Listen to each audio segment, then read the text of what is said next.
ಇವತ್ತಿನ ಕಾರ್ಯಕ್ರಮಕ್ಕೆ ಅದನ್ನೇ ಒಂದು ಸ್ವಾಗತ ಗೀತೆ ಅಂತ ತಿಳ್ಕೊಂಡ್ಬಿಡ್ತೀವಿ. ಬಹಳ ಸಂತೋಷ ರಶ್ಮಿ ಅವರೇ, ಹಾಡಿ. ಹಾ ಸರ್. ಎಲೆಗಳು ನೂರಾರು, ಭಾವದ ಎಲೆಗಳು ನೂರಾರು, ಎಲೆಗಳು ನೂರಾರು, ಭಾವದ ಎಲೆಗಳು ನೂರಾರು, ಎಲೆಗಳ ಬಣ್ಣ ಒಂದೇ ಹಸಿರು, ಎಲೆಗಳ ಬಣ್ಣ ಒಂದೇ ಹಸಿರು.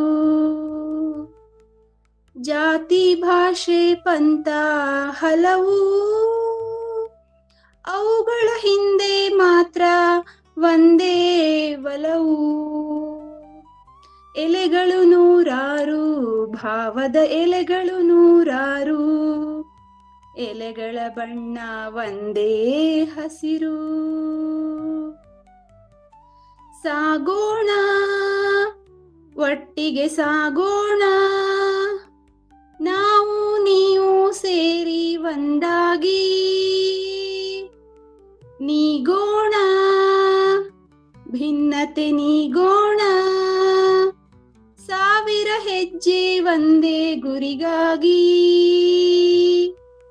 ಎಲೆಗಳು ನೂರಾರು, ಭಾವದ ಎಲೆಗಳು ನೂರಾರು, ಎಲೆಗಳ ಬಣ್ಣ ಒಂದೇ ಹಸಿರು.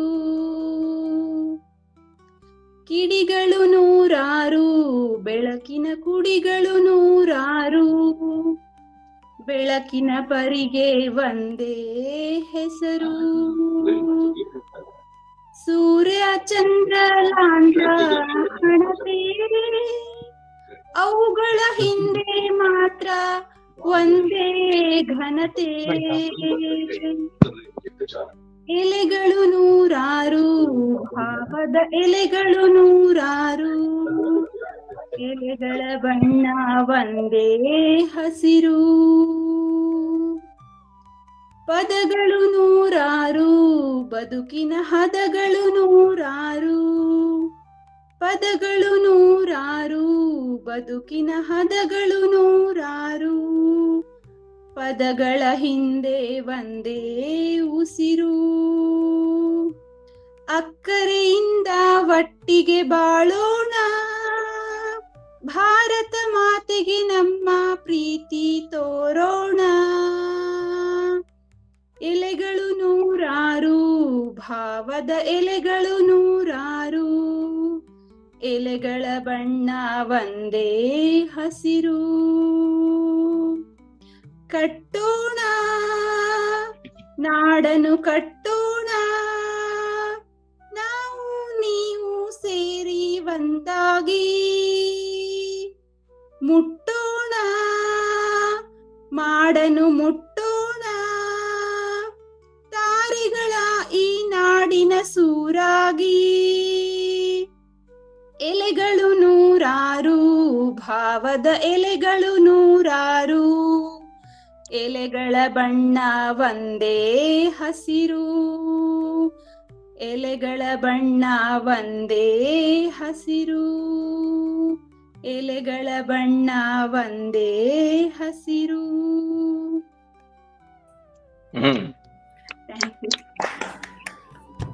ಬಹಳ ಸಂತೋಷ ಆಯ್ತು. ಚೆನ್ನಾಗಿನೂ ಹಾಡ್ತೀರಾ. ನೀವು ಹಾಡೋದು ಕೇಳಿರ್ಲಿಲ್ಲ ಇದೇ ಮೊದಲ ಸಾರಿ. ಇನ್ನಷ್ಟು ನಾವು ಕೇಳುವ ಅವಕಾಶ ಬರ್ತಾ ಇರುತ್ತೆ, ಬರ್ಲಿ ಅಂತ ಆಶಿಸ್ತಾ ಮತ್ತು ನಿಮ್ಗೆ ಧನ್ಯವಾದನು ಎಲ್ಲರ ಪರವಾಗಿ ಹೇಳ್ತಾ ಇವತ್ತಿನ ಈ ಸಭೆಯ ಮುಂದಿನ ಹಂತಕ್ಕೆ ಹೋಗೋಣ.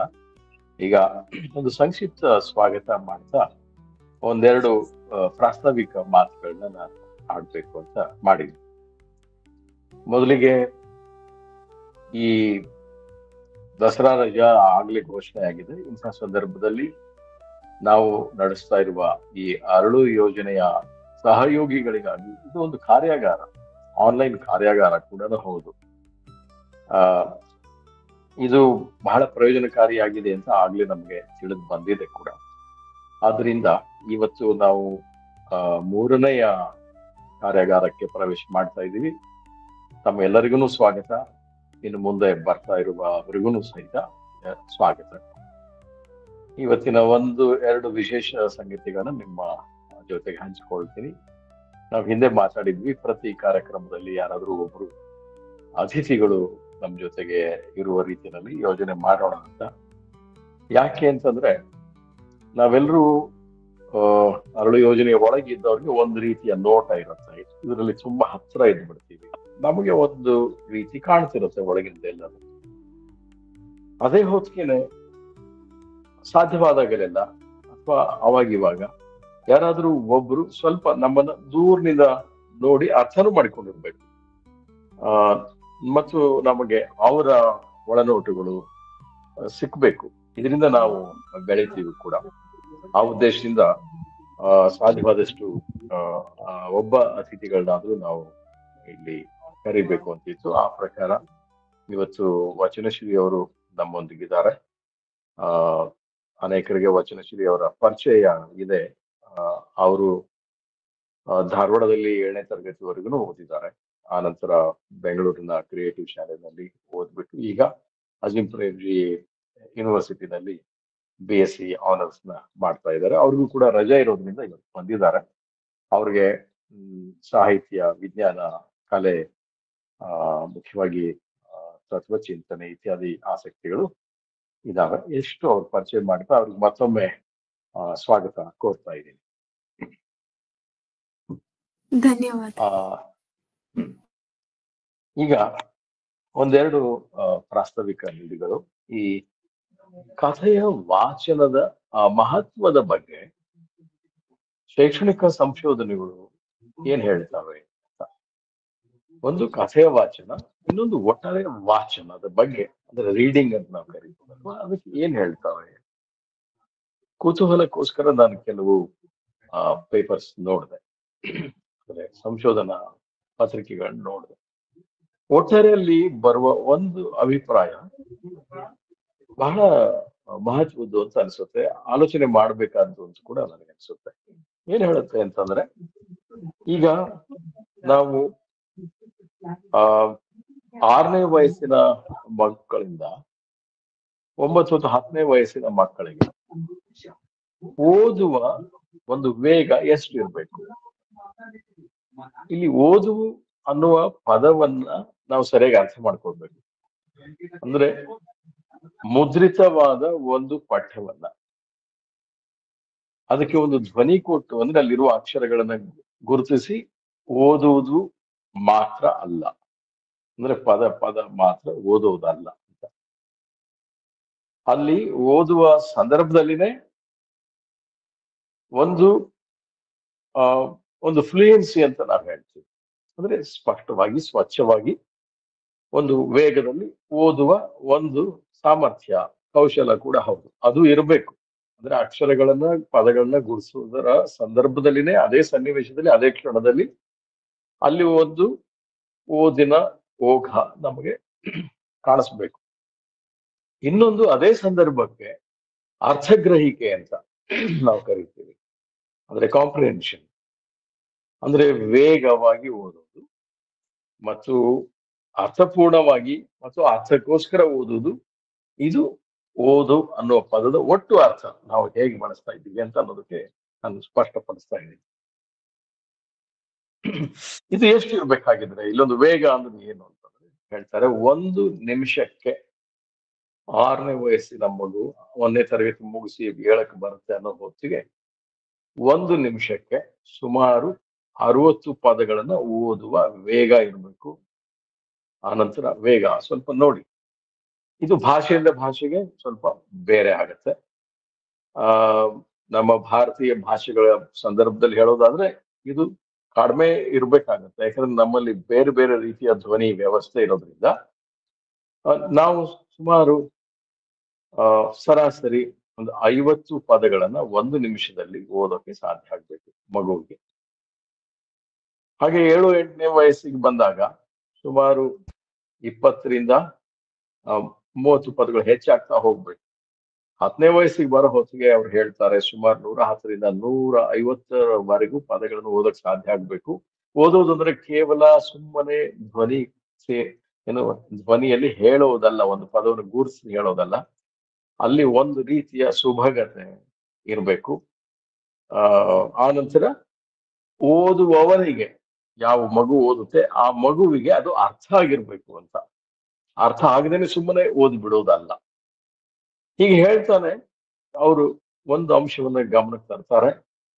ಓದುವುದು ತುಂಬಾ ನಿಧಾನ ಆಗ್ಬಿಟ್ರೆ ಅರ್ಥಗ್ರಹಿಕೆನೂ ಕೂಡ ಅಷ್ಟು ಸರಿಯಾಗಿ ಆಗೋದಿಲ್ಲ.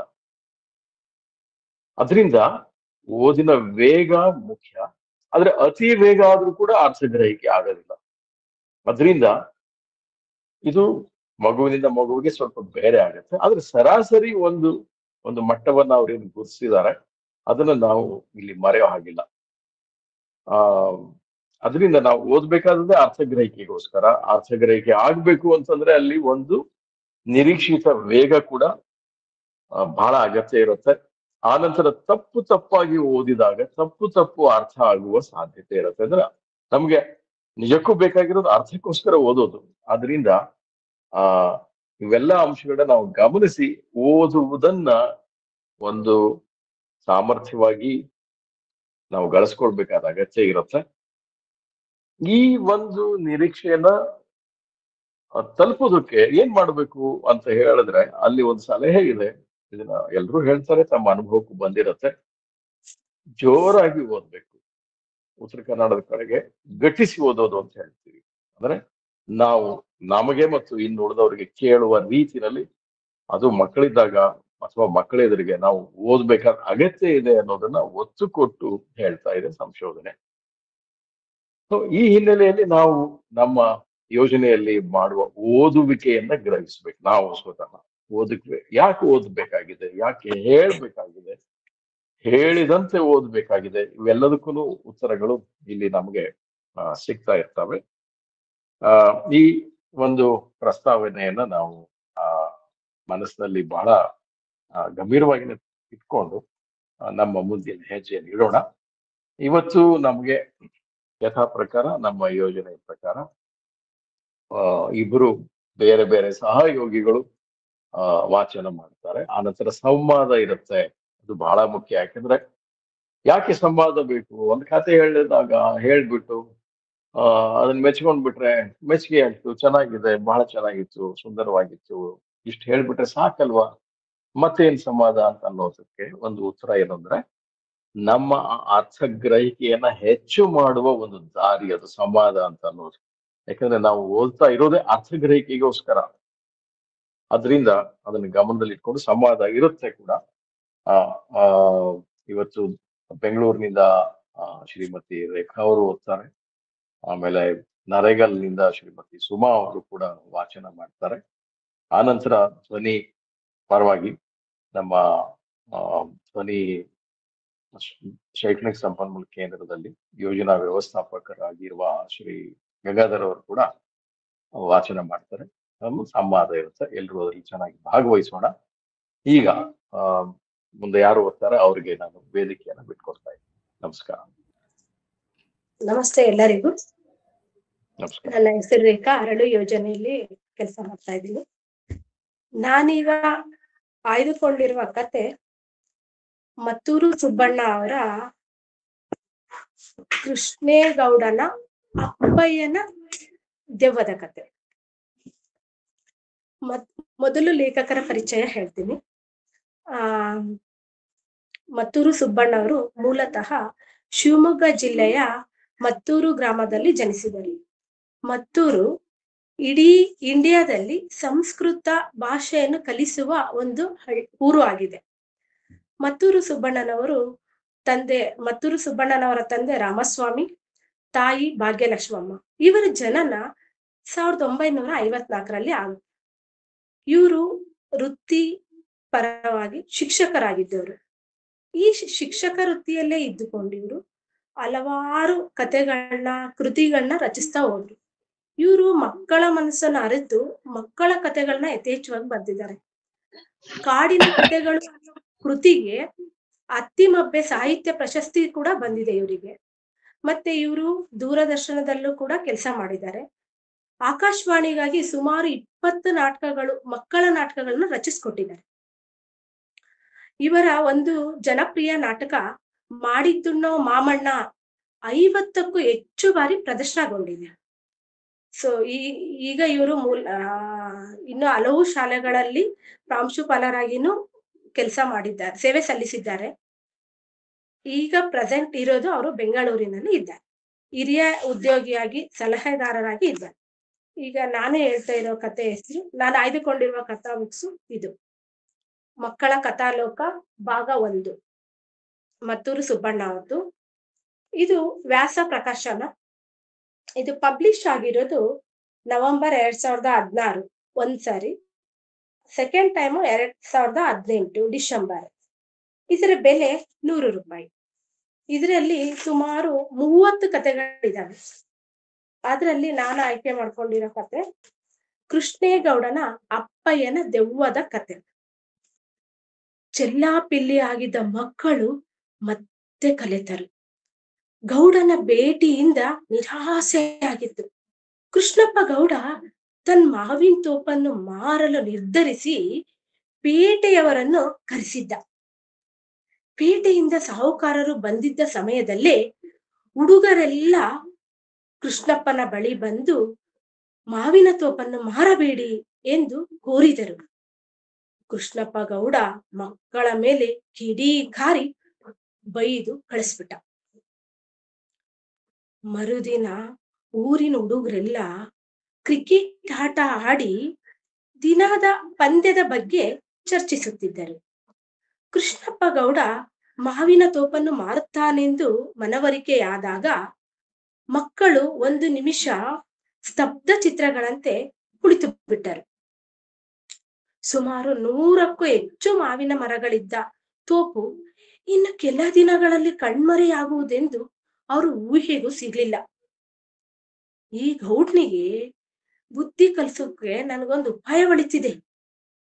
ಈ ಮಾವಿನ ತೋಪನ್ನು ಮಾರಿದ್ರೆ ಇನ್ನು ಕೆಟ್ಟದಾಗುತ್ತದೆ ಅಂತ ಎದುರಿಸಿದ್ರೆ ಹಿಂಗೆ ಎಂದು ಹೇಳಿದ ರವಿ. ಗೌಡ್ನನ್ನ ಎದುರಿಸೋದೇ, ಅವನು ಎದುರಿಯಾನೆ ಎಂದು ರಾಜು ಅನುಮಾನ ವ್ಯಕ್ತಪಡಿಸಿದ.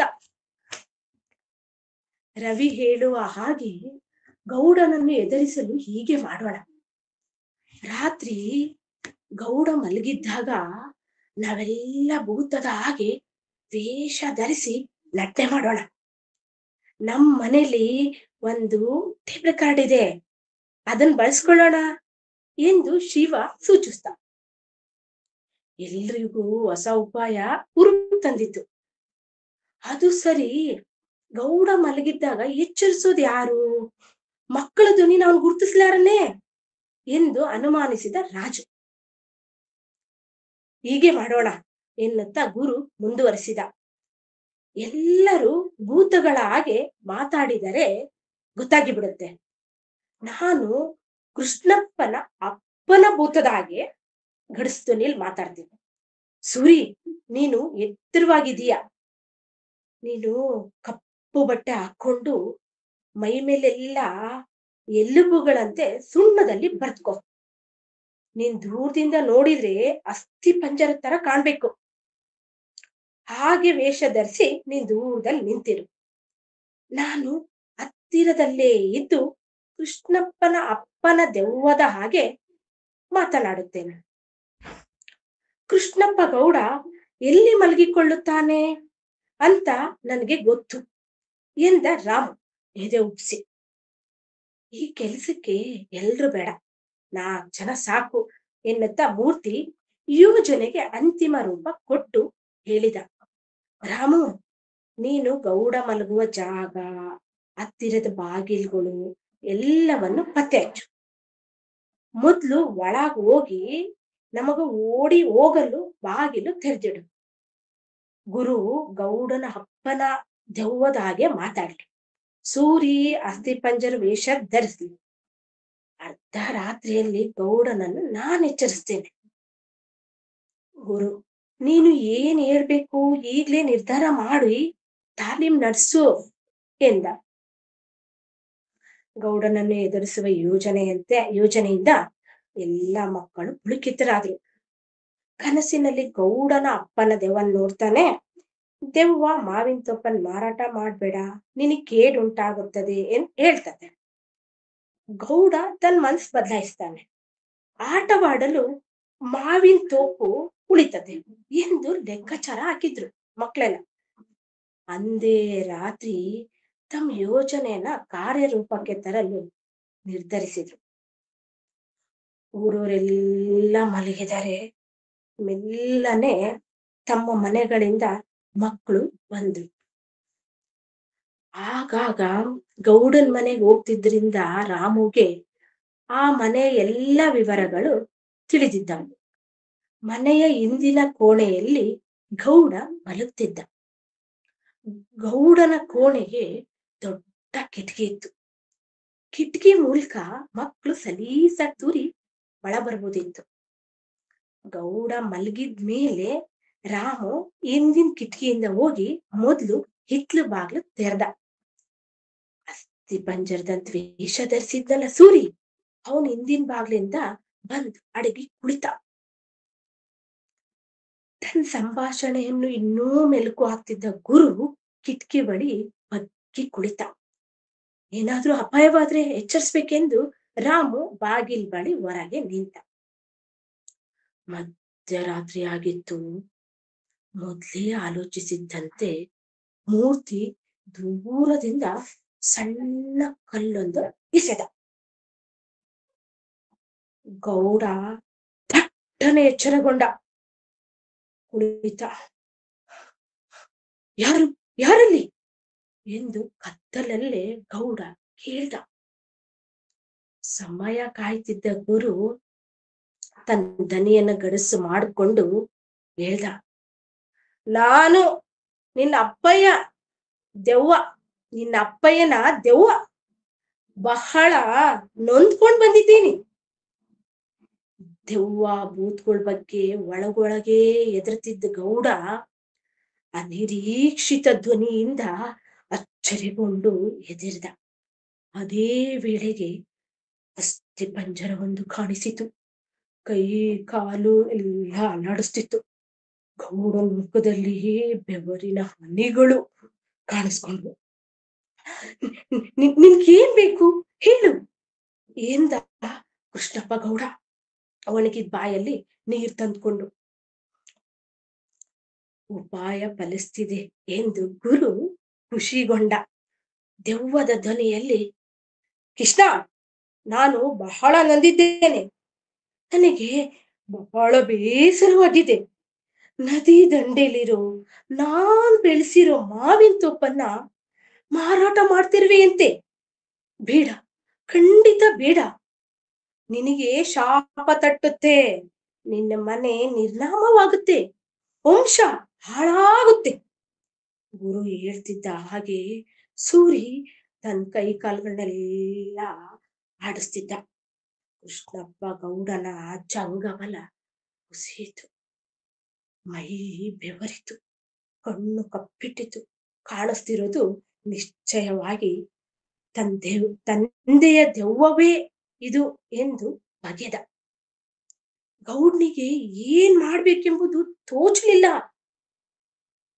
ಗೌಡನ ಪರಿಸ್ಥಿತಿಯನ್ನು ಕಂಡು ಗುರುವಿಗೆ ನಗು ಬಂತು. ಕಷ್ಟಪಟ್ಟು ಸಹಿಸ್ಕೊಂಡ. ಭಯದಲ್ಲೇ ಗೌಡ ಉಸುರಿದ, ಆಯ್ತು ಅಪ್ಪಯ್ಯ, ಹಾಗೆ ಆಗ್ಲಿ, ಖಂಡಿತ. ಮಾವಿನ ತೋಪು ಖರೀದಿ ಕೊಡೋದಿಲ್ಲ. ನೀನ್ ಇಚ್ಛೆಯಂತೆ ಆಗ್ಲಿ.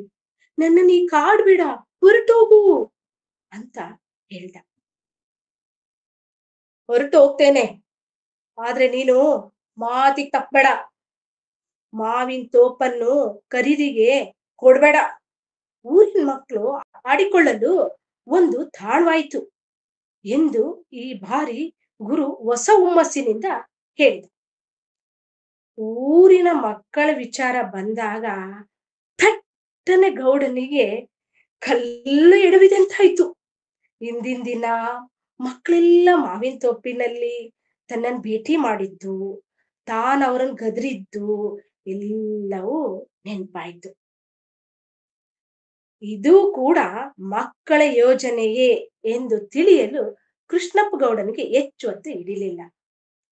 ಮೂಲೆಯಲ್ಲಿದ್ದ ದೊಣ್ಣೆ ತಗೊಂಡು ಕೈ ತೆಗೆದ್ಕೊಂಡು ಜೋರಾಗಿ ಅರ್ಚ್ತಾ, ಯಾವನಲೆ ಅವನು ಎದುರ್ಸಾಲು, ಇವತ್ ಚರ್ಮ ಸುಲ್ದು ಬಿಡ್ತೀನಿ ಎನ್ನುತ್ತಾ ಕತ್ತಲಲ್ಲೇ ಅತ್ತಿತ್ತ ಓಡಾಡ್ದ.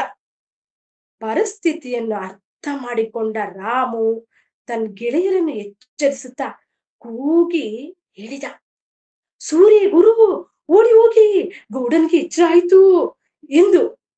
ಗೌಡನ ಕೈಗೆ ಸಿಕ್ಕಿ ಬೀಳದಿದ್ರೆ ಸಾಕೆಂದು ಎಲ್ಲಾರು ತಮ್ಮ ಕಾಲುಗಳಿಗೆ ಬುದ್ಧಿ ಹೇಳಿ ಗೌಡನ್ ಮನೆ ಹಿತ್ಲ ಬಾಗ್ಲಿಂದ ಪರಾರಿಯಾಗಿ ಕತ್ಲಲ್ಲಿ ಮರೆಯಾಗ್ಬಿಟ್ರು. 3 ದಿನಗಳ ನಂತರ ಪುಟ್ಟ ಓಡಿ ಬಂದು ಸುದ್ದಿ ಮುಟ್ಟಿಸ್ತ.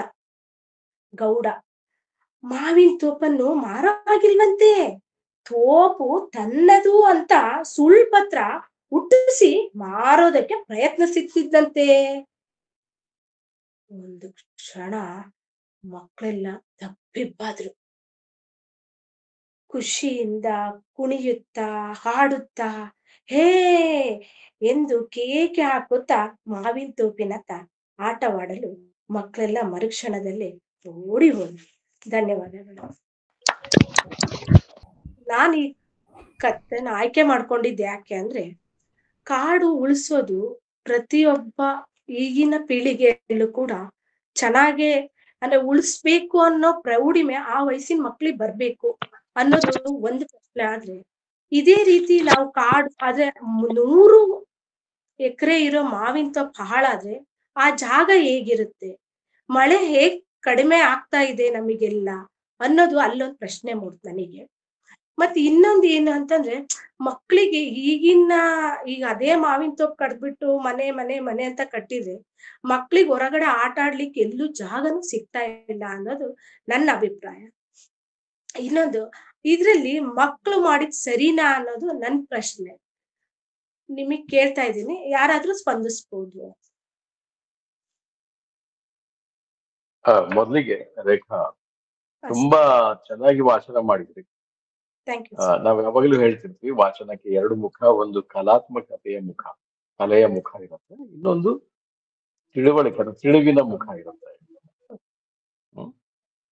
ಈ ಕಲಾತ್ಮಕತೆಯ ಮುಖದಲ್ಲಿ ನಾವು ಹೇಳೋದಾದ್ರೆ ಬಹಳ ಚೆನ್ನಾಗಿ ಹೇಳಿದ್ರಿ, ಬಹಳ ಚೆನ್ನಾಗಿ ವಾಚನ ಮಾಡಿದ್ರಿ, ಅದು ಬಹಳ ಮುಖ್ಯ.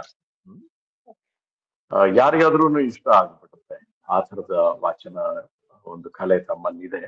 ನನಗಂತೂ ಬಹಳ ಅಂದ್ರೆ ಬಹಳ ಖುಷಿನೇ ಆಯ್ತು. ಅದು ಒಂದು. ನೀವೇ ಕೆಲವು ಪ್ರಶ್ನೆಗಳನ್ನ ಕೇಳಿದ್ದು, ಆ ಕಥೆಯಲ್ಲಿ ಇರ್ಬಹುದಾದ ಈ ಏನು ಬೌದ್ಧಿಕತೆ, ನಾವು ತಿಳುವಳಿಕೆಗೋಸ್ಕರ ಓದೋದು, ಅದು ನಮ್ಮ ಈ ಸಂವಾದದ ಮೂಲಕ ಸಾಧ್ಯ ಆಗ್ಬೋದು. ಉಳಿದವ್ರು ಮಾತಾಡ್ಲಿ. ಅದೇ ಬಹಳ ಚೆನ್ನಾಗಿತ್ತು ರೇಖಾ, ಒಂಥರ ನಾಟಕೀಯವಾಗಿ ಬಂತು ಇದು. ಕುತೂಹಲನು ಮೂಡಿಸ್ತು. ಮೊದ್ಲಿಗೆ ಸ್ವಲ್ಪ ನರ್ವಸ್ ಆದಂಗ ಅನ್ಸಿದ್ರೆ ಅದು ಬೇರೆ ಇತ್ತು. ಆ ನಂತರ ಅದು ಪಿಕಪ್ ಮಾಡಿದ್ರಲ್ಲ, ಬಹಳ ಚೆನ್ನಾಗಿ ಬಂತು ಅದು. ಮತ್ತೆ ನೀವ್ ಎತ್ತಿದ ಪ್ರಶ್ನೆಗಳು ಬಹಳ ಸೂಕ್ತ ಇದಾವೆ. ಮತ್ತೆ ಯಾರಾದ್ರೂ ಸ್ಪಂದಿಸ್ಲಿ, ಮತ್ತೆ ಅದನ್ನ ಚರ್ಚೆ ಮುಂದುವರಿಸಬಹುದು. ನಿಮ್ ಕತೆ ತುಂಬಾ ಚೆನ್ನಾಗಿತ್ತು. ನೀವ್ ಕತೆ ಆಯ್ಕೆ ಮಾಡಿದ್ದು, ಆಮೇಲೆ ಹೇಳುವ ಶೈಲಿ, ಇದು ತುಂಬಾ ಚೆನ್ನಾಗಿ ಕಾಣಿಸ್ ನಂಗೆ. ಆಮೇಲೆ ಈ ಕತೆ ಕೇಳುವಾಗ ನನ್ಗೆ ಆ ಮಕ್ಕಳ ಒಂದು ತುಂಟತನ, ಧೈರ್ಯ ಅವೆಲ್ಲ ನಾವು ಕಲಿಯುವಾಗ 10-10-20 ಕಾಡಿಗೆ ಹೋದ ಸಂಪತ್ತು ಅನ್ನೋ ಒಂದು ಹಾಡು ಕೂಡ ನೆನಪಾಯ್ತು. ಕತೆ ಚೆನ್ನಾಗಿತ್ತು, ನೀವ್ ಹೇಳೋ ಶೈಲಿನೂ ಚೆನ್ನಾಗಿತ್ತು ಅನಿಸ್ತು ನನಗೆ. ಸರ್, ನನಗೆ ಅನ್ಸಿದ್ದು ಮತ್ತೂರು ಸುಬ್ಬಣ್ಣ ಅವರದ್ದು ಕಥಾ ಬರವಣಿಗೆ ಇದೆಯಲ್ಲ, ಅದು ತುಂಬಾ ಹಿಡಿಸ್ತು. ಅದೇ ಆ ಶೈಲಿ ತುಂಬಾ ಚೆನ್ನಾಗಿದೆ, ಕಥೆ ವಾಚನ ಮಾಡ್ಲಿಕ್ಕೆ, ಗಟ್ಟಿ ಓದ್ಲಿಕ್ಕೆ ಅನಿಸ್ತು. ಆಮೇಲೆ ಅದು ಮಕ್ಳಿಗೆ ಇಷ್ಟ ಆಗೋ ತರ ಭೂತದ್ದು ಇಟ್ಕೊಂಡು, ಕಲ್ಪನೆ ಇಟ್ಕೊಂಡು, ಪ್ರತಿ ಹಳ್ಳಿಯಲ್ಲೂ ಈ ತರ ಘಟನೆ ಇರುತ್ತೆ. ಒಂದ್ ತೋಪು, ಮಾವಿನ ತೋಪಲ್ಲಿ ಆಟ ಆಡ್ತಿರ್ತಾರೆ. ಯಾವ್ದೋ ಸಂದರ್ಭದಲ್ಲಿ ಅದು ಕಳೆದೋಗುತ್ತೆ ಅಂದಾಗ ಈ ತರ ಒಂದು ಅಳಕು ಅಥವಾ ಒಂದು ಭಯ ಇರುತ್ತೆ ಮಕ್ಕಳಿಗೆ, ಎಲ್ಲಿ ಆಡ್ಬೇಕು ಅಂತ. ನನಗೂ ನೆನಪಾಯ್ತು, ನಾವು ಹುಡುಗರಿದ್ದಾಗ ಹುಣಸೆ ತೋಪಲ್ಲಿ ಹೋಗ್ತಾ ಇದ್ವಿ ಕ್ರಿಕೆಟ್ ಆಡ್ಲಿಕ್ಕೆ. ಈಗ ಹೋದ್ರೆ ಎಲ್ಲ ಅದು ಬೇರೆ ರೂಪದಲ್ಲೇ ಆಗಿದೆ, ತುಂಬಾ ದೊಡ್ಡ ಜಾಗ ಇತ್ತು ಅದು. ಅದರಿಂದ ಹಳ್ಳಿಗಳಲ್ಲಿ ಸಾಮಾನ್ಯವಾಗಿ ತೋಪುಗಳೇ ಮಕ್ಕಳಿಗೆ ಆಟ ಆಡ್ಲಿಕ್ಕೆ ತುಂಬಾ ಸೂಕ್ತವಾಗಿರ್ತವೆ. ಮೈದಾನ ಆ ತರ ಇರೋದಿಲ್ಲ, ಆಟದ ಮೈದಾನ ಎಲ್ಲ ಕಡಿಮೆ. ಅದು ಅನಿಸ್ತು. ಆಮೇಲೆ ಇಲ್ಲಿ ಮುಖ್ಯವಾಗಿ ಇವ್ರು ಹೇಳಿದ ಪ್ರಶ್ನೆಗಳಿಗೆ ಕಾಡು, ಅದು ಸಹಜವಾಗಿ ಯಾವಾಗಲೂ ಸದಾ ಇದ್ದೇ ಇದೆ ಪ್ರಶ್ನೆ. ನಾವು ವೈಯಕ್ತಿಕ ಪ್ರತಿಯೊಬ್ರು ಆಲೋಚನೆ ಮಾಡ್ಬೇಕಷ್ಟೇ. ಅದಕ್ಕಿರೋ ಮಹತ್ವ ಅರ್ಥ ಮಾಡ್ಕೊಂಡ್ರೆ ಅದನ್ನ ಅದ್ರ ಜೊತೆಗೆ ನಾವು ಇದ್ರೆ ತುಂಬಾ ಒಳ್ಳೇದಂತ ಅನ್ಸುತ್ತೆ. ಮರ ಗಿಡಗಳು ಬಹಳ ಮುಖ್ಯ, ಅಲ್ವಾ, ಅದು ಏನಕ್ಕೆ ಬೇಕಂತ ಗೊತ್ತಿರುತ್ತೆ. ಆದ್ರೂ ನಾವು ಅದಕ್ಕೆ ಜಾಗ ಕೊಡಲ್ಲ. ಮನೆಗೆ ಜಾಗ ಅಥವಾ ಕಟ್ಟಡಕ್ಕೆ ಜಾಗ ಕೊಡ್ತೀವಿ, ಅಥವಾ ದುಡ್ಡಿಗೆ ಜಾಗ ಕೊಡ್ತೀವಿ. ಆದ್ರೂ ಅದಕ್ಕೂ ಒಂದು ಸ್ಥಾನ ಇರುತ್ತೆ. ಅದು ಕಾಡು ಅವೆಲ್ಲ ಇತ್ಯಾದಿ ಕಡಿಮೆ ಆಗ್ತಾ ಇದಾವೆ. ಆಲೋಚನೆ ಮಾಡ್ಬೇಕಾದ್ರೆ ಖಂಡಿತ ಅದು ವಿಷಯ ಅನಿಸ್ತು. ಧನ್ಯವಾದಗಳು. ಒಟ್ಟಾರೆ ಕತೆ ಚೆನ್ನಾಗಿತ್ತು. ಸರ್ ಹೇಳ್ದಂಗೂ ನಮಗೆ ನಾನು ನಿರೀಕ್ಷೆ ಮಾಡಿಲ್ಲ, ತುಂಬಾ ಚೆನ್ನಾಗಿ ಬಂತು ಕತೆ ವಾಚನ. ಧನ್ಯವಾದಗಳು. ಅಕ್ಕ ಕತೆ ಚೆನ್ನಾಗಿ ವಾಚನ ಮಾಡಿದ್ರಿ. ಆಮೇಲೆ ನನ್ ಕಥೆಯಲ್ಲಿ ಮಕ್ಕಳು ಒಂದು ಉಪಾಯ ಮಾಡ್ತಾರೆ, ಅದು ಕೊನೆಗೆ ಗೌಡನಿಗೆ ಗೊತ್ತಾಗಿ ಕೊನೆಗೂ ಅದು ಕತೆಗಾರರು ಬರ್ದಿರೋ ರೀತಿ ಕೊನೆಗೂ ಗೊತ್ತಾಗುತ್ತೆ. ಆಮೇಲೆ ಅದು ಅಲ್ಲ ಅಂತ ಗೊತ್ತಿದ್ರು ಕೊನೆಗೆ ತೋಪು ಉಳ್ಕೊಳುತ್ತಲ್ಲ, ಅದು ಕತೆಗೆ ಒಂದ್ ಲಿಂಕ್ ಚೆನ್ನಾಗ್ ಮಾಡಿದ್ದಾರೆ ಅಂತ ಅನಿಸ್ತು. ತುಂಬಾ ಚೆನ್ನಾಗಿ ವಾಚನ ಮಾಡಿದ್ರಿ ನೀವು ಕೂಡ. ಕಥೆಯನ್ನ ಕೇಳಿದ್ವಿ ಸರ್. ಮೊದ್ಲು ಸ್ವಲ್ಪ ಭಯದಿಂದ ಹೇಳಿದ್ರು ಅಂತ ಅನಿಸ್ತು. ಏನಿದು ಬರೇ ಭಯದಿಂದನ ಕಥೆ ಸ್ಟಾರ್ಟ್ ಆಗ್ತದೇನೋ ಅಂತ ಅನಿಸ್ತು. ಆಮೇಲೆ ಆ ಕಥೆಯನ್ನ ಕೇಳ್ತಾ ಹೋದಂಗೆಲ್ಲ ಇದು ನಿಜವಾಗಿನೂ ಅದ್ರೊಳಗ ಆತರ ವಾತಾವರಣ ಇರೋದ್ರಿಂದ ಅವ್ರ ಆತರ ವಾಚನ ಮಾಡ್ತಾ ಇದ್ದಾರೆ ಅಂತ ಅನಿಸ್ತು ಸರ್. ಆಮೇಲೆ ಅವ್ರದೊಂಥರ ಏಕಪಾತ್ರಾಭಿನಯ ತರ ನಮಗ ಅನ್ನಿಸ್ತು. ಎಲ್ಲಾ ಮಕ್ಕಳದನ್ನು ಒಂದೇ ರೀತಿ ಒಂದು ಗೌಡನ್ ಪಾತ್ರದಲ್ಲಿ ಮತ್ತ ಮಕ್ಕಳ ಪಾತ್ರದಲ್ಲಿ ಅವರು ಧ್ವನಿಯನ್ನ ಏರಿಳಿತಗಳನ್ನ ಮಾಡಿದ್ದು ನಮಗ್ ಬಹಳ ಖುಷಿ ಅನಿಸ್ತು ಸರ್. ಅದು ಆ ಕಥೆಗೆ ಸೂಕ್ತ ಅಂತ ಅನಿಸ್ತು ಸರ್. ಸರಿ, ಇದ್ರ ಬಗ್ಗೆ ನಾವು ಮತ್ತೆ ಮಾತಾಡೋಣ ಕೊನೆ ಸುತ್ತಿನ ಸಂವಾದದಲ್ಲಿ. ಎಲ್ಲರಿಗೂ ಧನ್ಯವಾದಗಳು. ಈಗ ಮುಂದಿನ ಕಥಾ ವಾಚಕರು ನರೇಗಲ್ನಿಂದ ಸುಮಾ ಅವರು.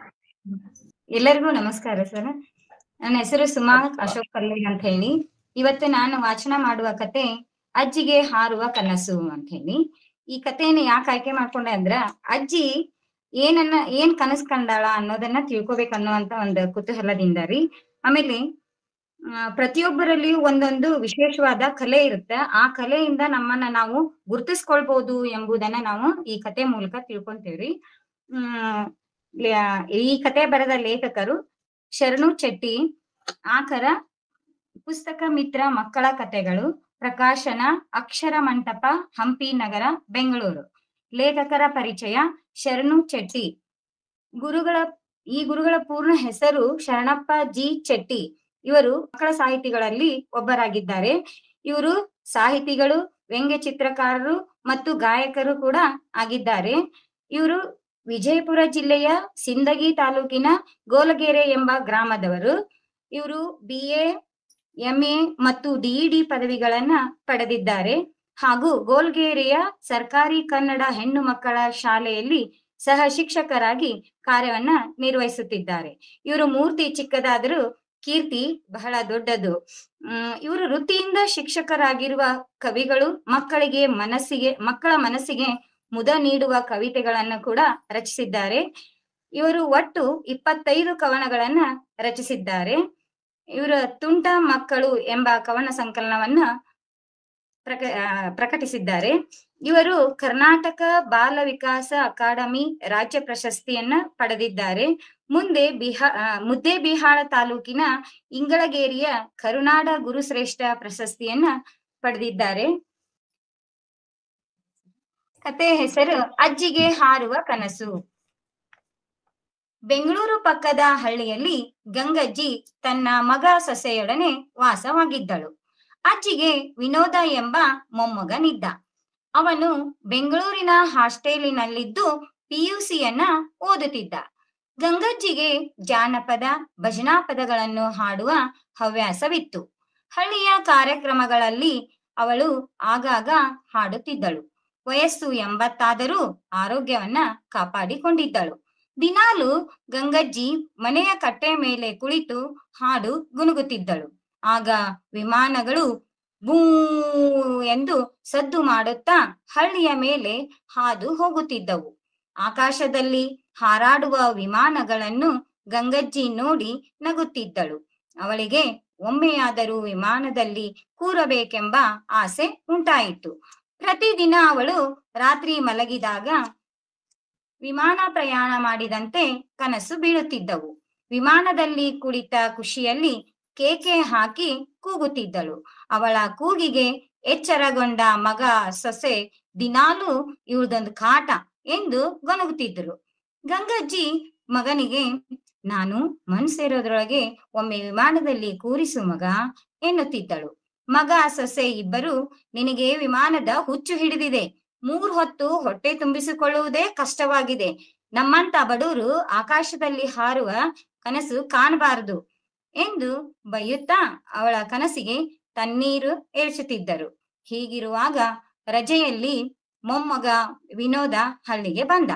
ಅವನು ಅಜ್ಜಿಯೊಡನೆ ಹರಟೆ ಹೊಡೆದು ಅವಳಿಂದ ಹಾಡು ಹಾಡಿಸಿ ವಿಡಿಯೋ ರೆಕಾರ್ಡ್ ಮಾಡಿದ. ಹಾಡು ಮುಗಿದ ಬಳಿಕ ಗಂಗಜ್ಜಿ ವಿನೋದಗೆ ವಿಮಾನದ ಬಗ್ಗೆ ಕೇಳಿದಳು. ಆತ ವಿಮಾನ ಪ್ರಯಾಣದ ಬಗ್ಗೆ ವಿವರವಾಗಿ ಹೇಳಿದ. ಮೊಮ್ಮಗನ ಮಾತು ಕೇಳಿ ಗಂಗಜ್ಜಿಗೆ ಮತ್ತಷ್ಟು ಆಸೆ ಚಿಗುರಿತು. ಅವನೆದುರು ವಿಮಾನದಲ್ಲಿ ಕೂರುವ ಬಯಕೆ ಹೇಳಿದಳು. ನೀನು ವಿಮಾನದಲ್ಲಿ ಕೂರುವ ದಿನ ಬಂದೇ ಬರುತ್ತದೆ ಅಜ್ಜಿ ಎನ್ನುತ್ತಾ ಅಜ್ಜಿಗೆ ಟಾಟಾ ಮಾಡಿ ವಿನೋದ ಮತ್ತೆ ಕಾಲೇಜಿಗೆ ಹೋದ. ಒಂದು ದಿನ ವಿನೋದ ಪತ್ರಿಕೆಯೊಂದರಲ್ಲಿ ದೆಹಲಿಯ ಕನ್ನಡಿಗರ ಸಂಘದಿಂದ ಜಾನಪದ ಗಾಯಕರಿಗೆ ರಾಷ್ಟ್ರಮಟ್ಟದ ಪ್ರಶಸ್ತಿ ನೀಡುವ ಕುರಿತಾದ ಅರ್ಜಿ ಆಹ್ವಾನದ ಪ್ರಕಟಣೆಯನ್ನ ಗಮನಿಸಿದ. ತನ್ನ ಅಜ್ಜಿಯು ಪ್ರಶಸ್ತಿಗೆ ಅರ್ಹಳೆಂದು ಅಜ್ಜಿಯ ಗಾಯನ ಪ್ರತಿಭೆಯ ವಿವರಗಳನ್ನು ಇಮೇಲ್ ಮಾಡಿದ. ಕೆಲವು ದಿನಗಳ ನಂತರ ದೆಹಲಿಯಿಂದ ವಿನೋದಗೆ ಕರೆ ಬಂತು. ಪ್ರಶಸ್ತಿಗೆ ಗಂಗಜ್ಜಿ ಆಯ್ಕೆಯಾಗಿದ್ದು, ಗಂಗಜ್ಜಿಗೆ ಹಾಗೂ ಪ್ರಶಸ್ತಿ ಸ್ವೀಕಾರ ಸಮಾರಂಭಕ್ಕೆ ಬರುವ ಕುಟುಂಬದವರಿಗೂ ವಿಮಾನ ಪ್ರಯಾಣದ ವ್ಯವಸ್ಥೆ ಮಾಡುವುದಾಗಿ ತಿಳಿಸಿದರು. ಈ ಸಂತಸದ ಸುದ್ದಿ ತಿಳಿಸಲು ವಿನೋದ ಹಳ್ಳಿಗೆ ಬಂದ. ಗಂಗಜ್ಜಿ ಮನೆಯ ಕಟ್ಟೆಯ ಮೇಲೆ ಕುಳಿತು ಆಕಾಶ ನೋಡುತ್ತಿದ್ದಳು. ವಿನೋದ ಗಂಗಜ್ಜಿಗೆ ಸಿಹಿ ತಿನಿಸಿ ಪ್ರಶಸ್ತಿಗೆ ಆಯ್ಕೆಯಾದ ವಿಷಯ ತಿಳಿಸಿದ. ಗಂಗಜ್ಜಿ ಮತ್ತು ಅವಳ ಮಗ ಸೊಸೆ ಆಶ್ಚರ್ಯ ಉಂಟಾಯಿತು. ಗಂಗಜ್ಜಿ, ಹಳ್ಳಿಯಲ್ಲಿರುವ ಈ ಬಡ ಮುದುಕಿಗೆ ದಿಲ್ಲಿಯ ಪ್ರಶಸ್ತಿ ಬ್ಯಾಡ ಮಗ ಎಂದಳು. ವಿನೋದ ಅಜ್ಜಿಗೆ ವಿಮಾನಯಾನದ ಟಿಕೆಟ್ ತೋರಿಸಿ, ಇಲ್ನೋಡು, ನಿನಗೆ ಪ್ರಶಸ್ತಿಯ ಜೊತೆಗೆ ವಿಮಾನ ಪ್ರಯಾಣ ಮಾಡುವ ಯೋಗ ಬಂದಿದೆ ಎಂದ. ವಿಮಾನ ಪ್ರಯಾಣ ಎಂದು ಕೇಳಿದೊಡನೆ ಗಂಗಜ್ಜಿಯ ಮುಖ ಅರಳಿತು. ಅವಳು ಖುಷಿಯಿಂದ ಆಕಾಶದತ್ತ ನೋಡಿದಳು. ತಾನು ವಿಮಾನದಲ್ಲಿ ಕೂರುವ ದಿನ ಬಂತೆಂದು ಹಳ್ಳಿಯ ತುಂಬೆಲ್ಲ ಹೇಳಿಕೊಂಡು ಬಂದಳು. ಗಂಗಜ್ಜಿಯೊಡನೆ ಮಗ ಸೊಸೆ ಹಾಗೂ ಮೊಮ್ಮಗ ಮೊದಲ ಬಾರಿಗೆ ವಿಮಾನವನ್ನ ಹತ್ತಿದರು. ನಗು ನಗುತ್ತಾ ದೆಹಲಿಯತ್ತ ಹಾರಿದರು. ಗಂಗಜ್ಜಿ ವಿಮಾನದ ಕಿಟಕಿಯಿಂದ ಮೋಡಗಳು, ಬೆಟ್ಟಗಳು, ನದಿ, ಕೆರೆ, ಊರುಗಳನ್ನು ನೋಡುತ್ತಾ ಪುಟ್ಟ ಮಕ್ಕಳಂತೆ ಹಿಗ್ಗಿ ನಲಿದಳು. ಅಂದು ಅವಳ ಖುಷಿಗೆ ಪಾರವೇ ಇರಲಿಲ್ಲ. ಗಂಗಜ್ಜಿಯಿಂದಾಗಿ ತಾವು ವಿಮಾನದಲ್ಲಿ ಕೂರುವಂತಾಯಿತು ಎಂದುಕೊಂಡು ಸಂತಸ ಪಟ್ಟರು. ಈ ಎಲ್ಲಾ ಕ್ಷಣಗಳನ್ನು ವಿನೋದ ಮೊಬೈಲ್ನಲ್ಲಿ ಸೆರೆ ಹಿಡಿಯುತ್ತಿದ್ದ. ಮಗ ಸೊಸೆ ದೆಹಲಿಯಲ್ಲಿ ಪ್ರಶಸ್ತಿ ಸ್ವೀಕರಿಸಿದ್ದಕ್ಕಾಗಿ ಕಾರ್ಯಕ್ರಮದ ಆಯೋಜಕರು ಗಂಗಜ್ಜಿಗೆ ಮಾತನಾಡಲು ಹೇಳಿದರು. ಪ್ರಶಸ್ತಿ ಸಿಕ್ಕ ಖುಷಿಗಿಂತ ನನಗೆ ವಿಮಾನದಲ್ಲಿ ಕುಳಿತ ಖುಷಿಯೇ ಹೆಚ್ಚಾಗಿದೆ ಎಂದು ಗಂಗಜ್ಜಿ ನಗೆ ಬೀರಿದಳು. ಅಜ್ಜಿಯ ಮುಗ್ಧತೆ ಕಂಡು ಸಭಿಕರೆಲ್ಲರೂ ಚಪ್ಪಾಳೆ ತಟ್ಟಿದರು. ಮರಳಿ ವಿಮಾನದಲ್ಲಿ ಪ್ರಯಾಣಿಸುವಾಗ ಗಂಗಜ್ಜಿ ಸೆಲೆಬ್ರಿಟಿಯಾಗಿದ್ದಳು. ಪತ್ರಿಕೆ ಹಾಗೂ ಟಿವಿಯಲ್ಲಿ ಅವಳ ಸಾಧನೆ ಬಗ್ಗೆ ಸುದ್ದಿ ಪ್ರಸಾರಗೊಂಡಿದ್ದವು. ಗಂಗಜ್ಜಿಯ ಸರಳತೆ, ಉತ್ಸಾಹ ಕಂಡು ವಿಮಾನದಲ್ಲಿದ್ದ ಪ್ರಯಾಣಿಕರು ಅವಳೊಡನೆ ಸೆಲ್ಫಿ ಕ್ಲಿಕ್ಕಿಸಿಕೊಂಡರು. ಇದೆಲ್ಲವನ್ನು ನೋಡುತ್ತಿದ್ದ ಅವಳ ಮಗ ಸೊಸೆ ಮತ್ತು ಮೊಮ್ಮಗನಿಗೆ ಹೆಮ್ಮೆಯಾಯಿತು. ಗಂಗಜ್ಜಿ ತಾನು ಕಂಡ ವಿಮಾನದಲ್ಲಿ ಹಾರುವ ಕನಸು ನನಸಾಗಿಸಿದ ಮೊಮ್ಮಗನಿಗೆ ಧನ್ಯವಾದ ಹೇಳಿದಳು. ವಿನೋದ, ಬಡವರಿಗೂ ಕನಸು ಕಾಣುವ ಹಕ್ಕಿದೆ, ಅವರಿಗೂ ಕನಸು ನನಸಾಗುವ ಯೋಗ ಬಂದೇ ಬರುತ್ತದೆ ಎಂಬುದಕ್ಕೆ ನಮ್ಮ ಗಂಗಜ್ಜಿಯೇ ಸಾಕ್ಷಿ ಎಂದು ಬರೆದು ತನ್ನ ಫೇಸ್ಬುಕ್, ವಾಟ್ಸಾಪ್ ಸ್ಟೇಟಸ್ ನಲ್ಲಿ ವಿಡಿಯೋ ಫೋಟೋಗಳನ್ನು ಹಾಕಿದ. ಧನ್ಯವಾದಗಳು. ಎಲ್ಲ ಸಹಯೋಗಿಗಳು ತಮ್ಮ ಅಭಿಪ್ರಾಯವನ್ನ ಹೇಳ್ಬೇಕು. ಗಂಗಜ್ಜಿಯ ಆಸೆ, ಕನಸಿನ ಬಗ್ಗೆ ತಮ್ಮ ಅನಿಸಿಕೆಗಳನ್ನ ಹಂಚ್ಕೋಬೇಕಂತ ಕೇಳ್ತೀನಿ. ನಮಸ್ತೆ ಸರ್. ಹಲೋ ಸರ್, ಅವ್ರು ಭಯದಿಂದ ಓದಿದ್ದಾರೆ. ಸ್ವಲ್ಪ ನನಗೆ ಅನ್ಸಿದ ಮಟ್ಟಿಗೆ ವಾರ್ತಾ ಹೇಳ್ತಾರಲ್ಲ ಸರ್, ಆ ರೀತಿ ಒಂದ್ ಸ್ವಲ್ಪ ಅನಿಸಿದ್ದು ಅಷ್ಟೇ ನನಗೆ. ಅದನ್ನ ಬಿಟ್ರೆ ಕತೆ ಚೆನ್ನಾಗಿತ್ತು ಸರ್. ಅದರ ಜೊತೆಗೆ ಅಜ್ಜಿಯ ಕನಸಿನ ಬಗ್ಗೆ ಹೇಳ್ಬೇಕಂದ್ರೆ ಒಂಥರ ಇರುದಿಲ್ಲ, ಆದ್ರೆ ಒಬ್ಬೊಬ್ರಲ್ಲಿ ಒಂದು ಸಣ್ಣ ವಿಷಯನು ಅವ್ರಿಗೆ ಎಷ್ಟೋ ದೊಡ್ಡ ಖುಷಿಯನ್ನ ಕೊಡೋ ಒಂದು ವ್ಯಕ್ತಿತ್ವನು ಹೊಂದಿರ್ತಾರೆ ಸರ್. ಅದು ಇಲ್ಲಿ ಅಜ್ಜಿಯ ಒಂದು ಕನಸಲ್ಲಿ ಕಂಡಿದ್ದು. ಒಂದು ಅವಳ ಕನಸು ನನಸಾಗಿದ್ದು ಇನ್ನೊಂದು ತುಂಬಾ ಒಳ್ಳೆಯ ಒಂದು ಇದರಲ್ಲಿ ಕತೆಗಾರರು ಅದನ್ನ ಸೃಷ್ಟಿ ಮಾಡಿ ಅದಕ್ಕೆ ಆ ಅಜ್ಜಿಯ ಕನಸನ್ನ ನನಸು ಮಾಡೋ ಒಂದು ರೀತಿಯಲ್ಲಿ ಆ ಮಗುವ ಅವರ ಮೊಮ್ಮಗ ಆ ರೀತಿಯಲ್ಲಿ ಅವರ ಒಂದು ಸಹಕಾರವನ್ನ ಅಥವಾ ಅಜ್ಜಿಯ ಕನಸನ್ನ ನನಸು ಮಾಡಿದ್ದು ಒಳ್ಳೆಯ ಖುಷಿ ವಿಚಾರ ಅಂತ ನನಗೆ ಅನ್ಸಿತ್ತು ಸರ್. ಹಲೋ ಮೇಡಮ್ ಅವರ, ಗಂಗಜ್ಜಿ ಕನಸು ಅನ್ನಕಿನ ಆಕಿ ಆಸೆ ಪಟ್ಲು ವಿಮಾನದೊಳಗ್ ಹತ್ಬೇಕಂತ ಹೇಳಿ. ಹೌದು ಮೇಡಮ್. ಹಾ ರೀ, ಅದು ಅವ್ರ ಮೊಮ್ಮಗನಿಂದ ಆಯ್ತಲ್ಲ ಅನ್ನೋ ಒಂದು ಖುಷಿ ರೀ ಮೇಡಮ್. ಯಾಕಂತಂದ್ರೆ ಕನಸು ಕನಸಾಗೆ ಉಳುವಂತವು ಸಂದರ್ಭಗಳು ಸಿಕ್ಕಾಪಟ್ಟೆ ಇರ್ತಾವು. ಆದ್ರೆ ಆ ಮೊಮ್ಮಗನ ರೀತಿ ಅವನಿಂದ ಆ ಅಜ್ಜಿಯ ಕನಸು ನನಸಾಗಕ್ ಒಂದು ಕಾರಣ ಆದಂತ ಆ ಮೊಮ್ಮಗನ ಒಂದು ಪಾತ್ರವನ್ನ ನನಗ ಖುಷಿ ಕೊಟ್ಟಿತ್ತು ಈ ಒಂದ್ ಕಥೆಯಲ್ಲಿ. ಒಂದು ಅಜ್ಜಿಗೆ ಖುಷಿ ಆಯ್ತು, ಇನ್ನೊಂದು ಅಜ್ಜಿ ಕನಸು ನನಸಾಯ್ತು. ಆ ಅಜ್ಜಿ ಕನಸು ನನಸಾಗಕ್ ಕಾರಣ ಮೊಮ್ಮಗನಾದ. ಈ ಒಂದು ರೀತಿಯಲ್ಲಿ ನನಗ ಈ ಕತೆ ತುಂಬಾ ಇಷ್ಟ ಆಯ್ತು ಮೇಡಮ್. ಧನ್ಯವಾದಗಳು. ಈ ಅಜ್ಜಿಗೆ ಹಾರುವ ಕತೆ ನಂಗೂ ತುಂಬಾ ಇಷ್ಟ ಆಯ್ತು. ನೀವು ಓದೋ ರೀತಿ ಅದು ನಂಗೆ ತುಂಬಾ ಹಿಡಿಸ್ತು. ಮೊದಲಿಗೆ ಭಯ ಪಟ್ಕೊಂಡ್ರು ಕತೆ ಚೆನ್ನಾಗಿ ಬಂತು. ಆಮೇಲೆ ಈ ಕಥೆಯಲ್ಲಿ ಅಜ್ಜಿಗೆ ವಿಮಾನದಲ್ಲಿ ಕುಳಿತು ಹಾರುವ ಬಯಕೆ ಹೇಗೋ ಅದು ಹಾಗೆ ಎಲ್ರಲ್ಲೂ ಸರ್ವೇ ಸಾಮಾನ್ಯವಾಗಿರುವಂತದ್ದು. ಇದು ಎಲ್ರಿಗೂ ಒಂದು ಬಯಕೆ ಇದ್ದಿದ್ದೆ, ಕನಸು ಇದ್ದಿದ್ದೆ. ಅದೇ ರೀತಿಯಾಗಿ ಅಜ್ಜಿಗೆ ಮೊಮ್ಮಕ್ಳು ಕಂಡ್ರೆ ಹೆಚ್ಚು ಪ್ರೀತಿ, ಅದೇ ರೀತಿಯಾಗಿ ಮೊಮ್ಮಕ್ಳಿಗೂ ಕೂಡ ಅಜ್ಜಿ ಅನ್ಕೊಂಡ್ರೆ ಅಷ್ಟೇ ಪ್ರೀತಿ. ಇಲ್ಲಿ ಎರಡು ಕಥೆಗಳನ್ನ ನಾವು ಸ್ವಲ್ಪ ಹೋಲಿಸಬಹುದು ಅನ್ಸುತ್ತೆ. ಮೊದಲಿನ ಕಥೆಯಲ್ಲಿ ಹೆಚ್ಚು ಪಾತ್ರಗಳು ಮಕ್ಕಳದಿದ್ದಾವೆ. ದೊಡ್ಡವ್ರ ಪಾತ್ರ ಅಂದ್ರೆ ಮುಖ್ಯವಾಗಿ ಬರೋದು ಒಂದೇ, ಗೌಡನ ಪಾತ್ರ. ಇಲ್ಲಿ ಎರಡನೇ ಕಥೆಯಲ್ಲಿ ಒಬ್ಬ ಮೊಮ್ಮಗ ಇದ್ದಾನೆ, ಯುವಕ ಒಂದು ರೀತಿಯಲ್ಲಿ. ಆಮೇಲೆ ಅಜ್ಜಿ ಪ್ರಧಾನವಾಗಿ ಬರೋದು. ಅಂದ್ರೆ ಒಂದು ಈ 17-18 ವಯಸ್ಸಿನ ಆ ಒಂದು ಹರಿಹರೆಯರ ಮಕ್ಕಳ ಮಗುವಿನ ಕಥೆ ಹೇಳೋದಿದೆ. ಅವನ ಪಾತ್ರವನ್ನ ಇಲ್ಲಿ ಚಿತ್ರಿಸೋದು. 18ನೇ ವಯಸ್ಸು ಮೊಮ್ಮಗಂದು, 80ನೇ ವಯಸ್ಸು ಅಜ್ಜಿದು. ಇದು ಒಂದು ಸಂಬಂಧದ ಬಗ್ಗೆ ನಾವು ಸುಮ್ಮನೆ ಆಲೋಚನೆ ಮಾಡ್ಬೇಕು. ಒಂದು ಎರಡನೇದು ಕಥೆಯಲ್ಲಿ ಒಂದು ವಾಕ್ಯ ಬರುತ್ತೆ ಎರಡನೇ ಕಥೆಯಲ್ಲಿ, ಬಡವರಿಗೂ ಕನಸು ಕಾಣುವ ಹಕ್ಕು ಇದೆ ಅಂತ. ಸೊ ಇದು ಬಹಳ ಕೇಂದ್ರವಾದ ವಿಚಾರ. ಅಂದ್ರೆ ಕಥೆಯಲ್ಲಿ ಇದು ಕೇವಲ ಬಹಳ ಹಗರಾಗಿರೋ ಕಥೆ ಅಂತ. ಈ ವಾಕ್ಯ ಇಟ್ಕೊಂಡು ನಾವು ಮತ್ತೆ ಆಲೋಚನೆ ಮಾಡ್ಬೇಕು ಕಥೆ ಬಗ್ಗೆ. ಆವಾಗ ಸರಿ, ಅಜ್ಜಿಲಿ ಬಹಳ ಒಂದು ಧನಾತ್ಮಕವಾದ ಅಂಶ ಏನು ಅಂದ್ರೆ ಆಸೆಯನ್ನ ಆಸೆಯಾಗಿ ನಿರಾಶೆಯಿಂದ ಹೊರಡುವ ಕಥೆಯಾಗಿ ಉಳಿಲಿಲ್ಲ. ಇದು ಆಸೆ ಅಲ್ಲಿ ಯಾವುದೋ ಒಂದು ರೀತಿಯಲ್ಲಿ ಮೊಮ್ಮಗನ ಒಂದು ಅವನಿಗೆ ಸಿಕ್ಕಿರುವ ಶಿಕ್ಷಣ, ಅವನಿಗೆ ಸಿಕ್ಕಿರುವ ಒಂದು ಹಿನ್ನೆಲೆ ವಾತಾವರಣದಿಂದಾಗಿ ಹೇಗೋ ಅಜ್ಜಿ ಡೆಲ್ಲಿವರೆಗೂ ಪ್ರಯಾಣ ವಿಮಾನದಲ್ಲಿ ಬರ್ತದೆ. ಒಂದು ಈ ಹಿನ್ನೆಲೆಯಲ್ಲಿ ನಾವು ಮತ್ತೆ ಕೆಲವು ಪ್ರಶ್ನೆಗಳನ್ನ ಕೇಳ್ಕೊಳ್ಳೋಕೆ ಸಾಧ್ಯ ಇದೆ. ಮುಂದಿನ ಭಾಗದಲ್ಲಿ ಹೋಗೋಣ. ಈಗ ನಮ್ಮ ಕಾರ್ಯಾಗಾರದ ಯೋಜನೆಯಂತೆ ಧ್ವನಿ ಬಳಗದಿಂದ ಗಂಗಾಧರ್ ಅವರು ಈಗ ವಾಚನ ಮಾಡ್ತಾರೆ ತಮ್ಮ ಕಥೆ. ಎಲ್ರಿಗೂ ಮತ್ತೊಮ್ಮೆ ನಮಸ್ಕಾರ. ನಾನೀಗ ವಾಚನ ಮಾಡ್ತಿರುವ ಕತೆ ಎಲ್ಲದಕ್ಕಿಂತ ಸುಂದರವಾದದ್ದು ಎಂಬ ಶೀರ್ಷಿಕೆ ಅದು ಹೊಂದಿದೆ. ಇದು ಮೂಲ ಎ ಟೊರಾಡೋ ಅಂತ, ಅಂದ್ರೆ ಆಫ್ರಾ ಟೊರಾಡೋ ಅಂತ. ಇದನ್ನು ಕನ್ನಡಕ್ಕೆ ಅನುವಾದ ಮಾಡಿರುವವರು ಶಿವಾನಂದಂಬರ್ ಸರ್. ಈ ಕತೆ ಸುಮಾರು 2013 ನಾವು ಪ್ರಕಟ ಮಾಡ್ತೀವಿ. ಶಿಕ್ಷಕರಿಗೋಸ್ಕರ ಒಂದು ಬಯಲು ಪತ್ರಿಕೆ ಅಂತ ನಾವು ಮಾಡ್ತಾ ಇದ್ವಿ. ಆ ಪತ್ರಿಕೆಯಲ್ಲಿ ಆ ವರ್ಷ ಪ್ರಕಟ ಆಗಿತ್ತು. ಇಲ್ಲಿ ಮೊದಲಿಗೆ ಮೂಲ ಯಾರು ಲೇಖಕರಿದ್ದಾರೆ ಅವ್ರ ಬಗ್ಗೆ ಹೇಳೋದಾದ್ರೆ, ಅವರು ಆಫ್ರಾ ಟೊರಾಡೋ 1997ರಲ್ಲಿ ಜನಿಸ್ತಾರೆ. ಇವರು ಮೂಲತಃ ಸ್ಪೇನ್ ದೇಶದವರು.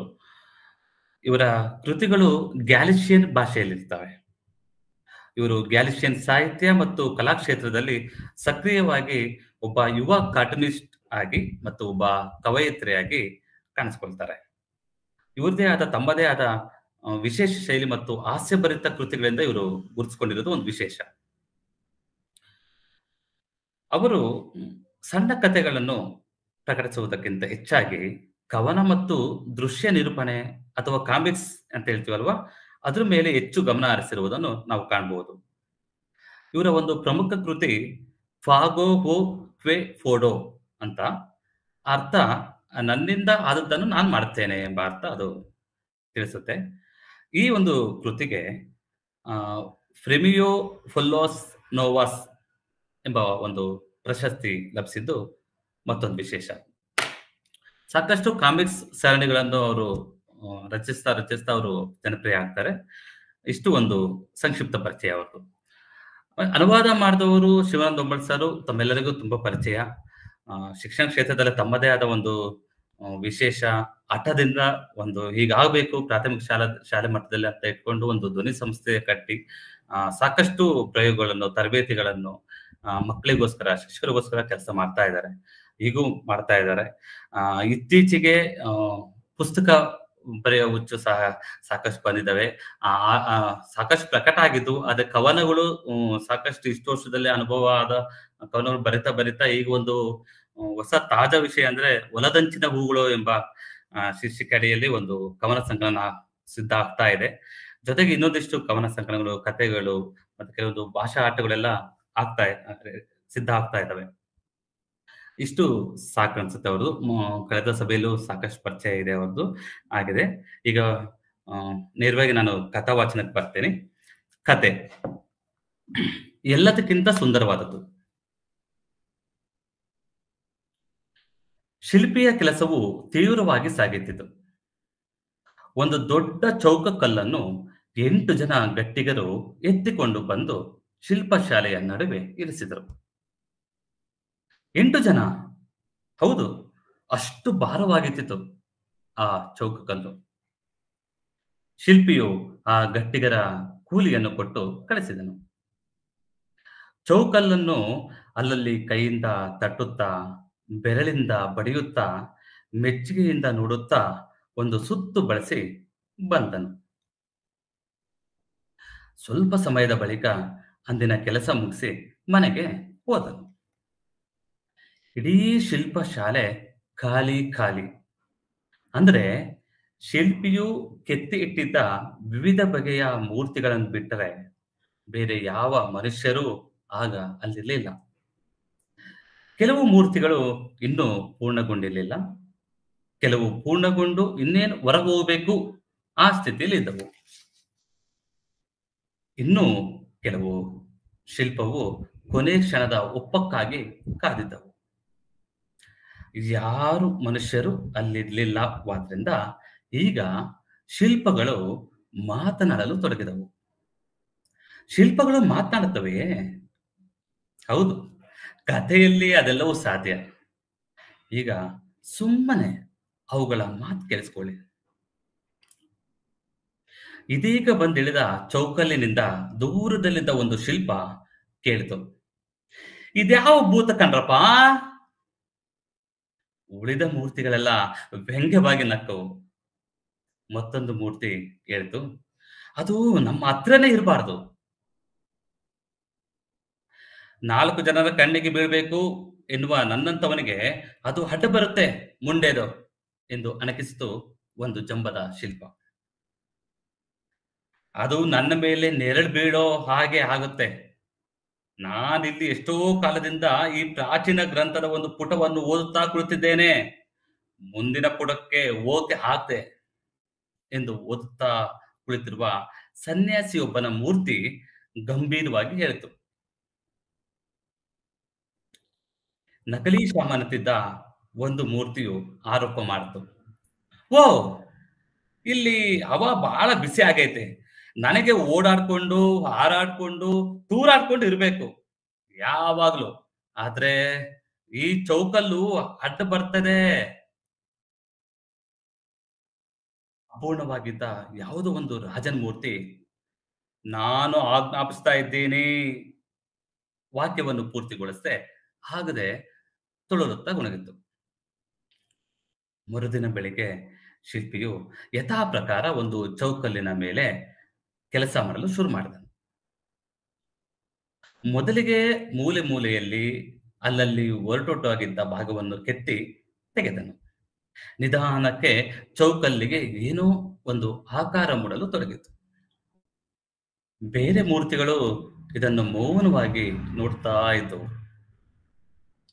ಸಾಯಂಕಾಲ ಶಿಲ್ಪಿಯು ಮನೆಗೆ ಹೋದ ಬಳಿಕ ದೂರದಲ್ಲಿದ್ದ ಮೂರ್ತಿ ಏನ್ ಬರ್ಬೋದ್ರಪ್ಪ ಇದರಿಂದ ಎಂದು ತಿರಸ್ಕಾರದ ದನಿಯಲ್ಲಿ ಜೋರ ಕೇಳಿತು. ನಕಲಿ ಶ್ಯಾಮನ ಮೂರ್ತಿಯು ಮತ್ತೆ ಬರಕಾಗ್ತದೆ, ದೊಡ್ಡದೊಂದು ಆನೆ ಬರೋದ್ ಬಿಟ್ರೆ ಎಂದು ಅಪಹಾಸ್ಯ ಮಾಡ್ತು. ಮರುದಿನ ಮತ್ತೆ ಶಿಲ್ಪಿ ಕೆತ್ತನೆ ಕೆಲಸ ಮುಂದುವರೆಸಿದ. ತುಂಬಾ ಆಸ್ಥೆ ವಹಿಸಿ ಶಿಲ್ಪಿಯು ಹಗಲು ಇರುಳು ಕೆತ್ತನೆ ಮಾಡಿದ. ದಿನದಿನಕ್ಕೂ ಚೌಕಲ್ಲು ಹೋಗಿ ಏನೋ ಒಂದು ಹೊಸ ಬಗೆಯ ಪ್ರತಿಮೆ ಮೈದಾಡತೊಡಗಿತು. 2 ನೀಲ್ದೋಳುಗಳು, ನಸುಬಾಗಿದ ತಲೆ, ಮಡಚಿದ ಮೊಣಕಾಲುಗಳು ಮೂಡಿದವು. ಮುರುಕುಲು ಕುರ್ಚಿಯ ಮೇಲೆ ಕುಳಿತಿರುವಂತೆ ಕಾಣುವ ವ್ಯಕ್ತಿಯಂತೆ ಕಾಣ್ತಿತ್ತು. ಮತ್ತೆ ಒಂದು ರಾತ್ರಿ ಉಳಿದ ಮೂರ್ತಿಗಳು ಹರಟೆ ಹೊಡೆಯದ ಸಾಧ್ಯವೇ ಇಲ್ಲ ಎಂಬಂತೆ ಮಾತಿಗೆ ತೊಡಗಿದವು. ಹರಟೆ ಏನ್ ಕತೆನಪ್ಪ ಇದು? ಈ ವಿಚಿತ್ರ ಮೂರ್ತಿ, ಈ ಭುಜ ನೋಡ್ರಿ, ಭುಜ ಒಂದು ಮೇಲೆ ಒಂದು ಕೆಳಗೆ, ಅಲ್ಲ 2 ಭುಜ ಸಮ ಇರ್ಬೇಕಲ್ಲನ್ರಿ ಎಂದಿತು ವಿಡಂಬನೆಯ ದನಿಯಲ್ಲಿ. ಅದು ಆ ತಲೆ ನೋಡ್ರು, ತಲೆ ಒಳ್ಳೆ ದೆವ್ವ ತಲೆ ತರ ಕಾಣಿಸ್ತಾ ಇದೆ ಎಂದು ಗಹಗಹಿಸಿ ನಕ್ಕಿತು ಇನ್ನೊಂದು ಮೂರ್ತಿ. ಮರುದಿನದಿಂದ ಆ ಶಿಲ್ಪಿಯ ಕೈಯಲ್ಲಿ ದೆವ್ವನಂತಿದ್ದ ತಲೆಯು ಒಬ್ಬಳು ಸುಂದರ ಸ್ತ್ರೀಯ ತಲೆಯಾಗಿ ರೂಪದಳೆಯಿತು. ಅದು ಕುಳಿತುಕೊಂಡಿರುವ ಭಂಗಿಯಲ್ಲಿದ್ದ ಮೂರ್ತಿ ತನ್ನ ಕೈಯಲ್ಲಿ ವಿಚಿತ್ರದಂತೆ ಕಾಣುವ ಏನೋ ಒಂದು ಹಿಡಿದುಕೊಂಡಿದ್ದಾಳೆ. ಆದರೆ ಏನು ಅಂತ ಇನ್ನೂ ಸ್ಪಷ್ಟವಾಗಿ ಮೂಡಿಲ್ಲ. ಸನ್ಯಾಸಿ ಮೂರ್ತಿ ಬಹುಶಃ ಪುಸ್ತಕ ಇರಬಹುದು ಎಂದು ಜಾಣತನ ಮೆರೆಯಲು ಯತ್ನಿಸಿತು.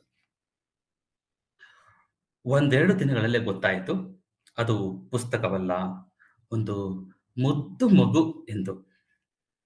ಮಗುವಿನ ಮುಗ್ಧತೆಯು ನೈಜವಾಗಿ ಮೂಡಿ ಬರುವಂತೆ ಮಾಡಲು ಶಿಲ್ಪಿಯು ದಿನವಿಡೀ ತದೇಕ ಚಿತ್ತದಿಂದ ಕೆಲಸ ಮಾಡಿದ. ದಿನದ ಕೊನೆಗೆ ಮಗುವನ್ನು ಪ್ರೀತಿಯಿಂದ ಎತ್ತುಕೊಂಡು ಅದರ ಮುಖವನ್ನೇ ಗಮನಿಸುತ್ತಾ ಕುಳಿತಿದ್ದ ತಾಯಿಯ ಮುಖದಲ್ಲಿ ಮುಗುಳ್ನಗೆಯೊಂದನ್ನು ಮೂಡಿಸಿ ಶಿಲ್ಪಿಯು ಮನೆಗೆ ಹೋದನು. ಯಥಾ ಪ್ರಕಾರ ಉಳಿದ ಮೂರ್ತಿಗಳ ವಿಮರ್ಶೆ ಅರ್ಥಾತ್ ಗೊಣಗಾಟ ಶುರುವಾಯಿತು. ಎಷ್ಟೊಂದು ಸಮಯ ಪೋಲಾಗ್ತಿದೆ ಎಂದಿತು ಸೊಕ್ಕಿನ ಮೂರ್ತಿ. ಎಂತ ಕ್ಷುಲ್ಲಕ ಮೂರ್ತಿ ರೀ ಇದು ಎಂದು ಅಪಹಾಸ್ಯದ ನಗೆ ಆಡಿತು ನಕಲಿ ಶ್ಯಾಮ.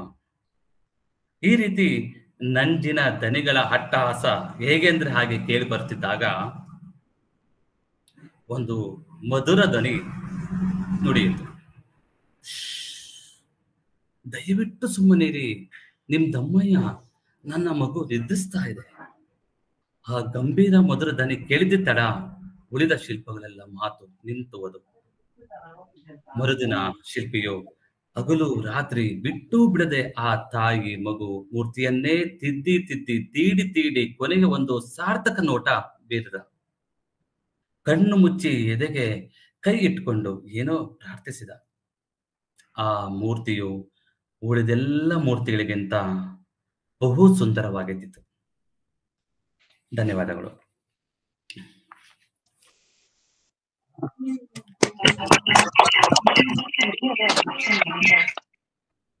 ಈ ಕತೆ ನನಗೆ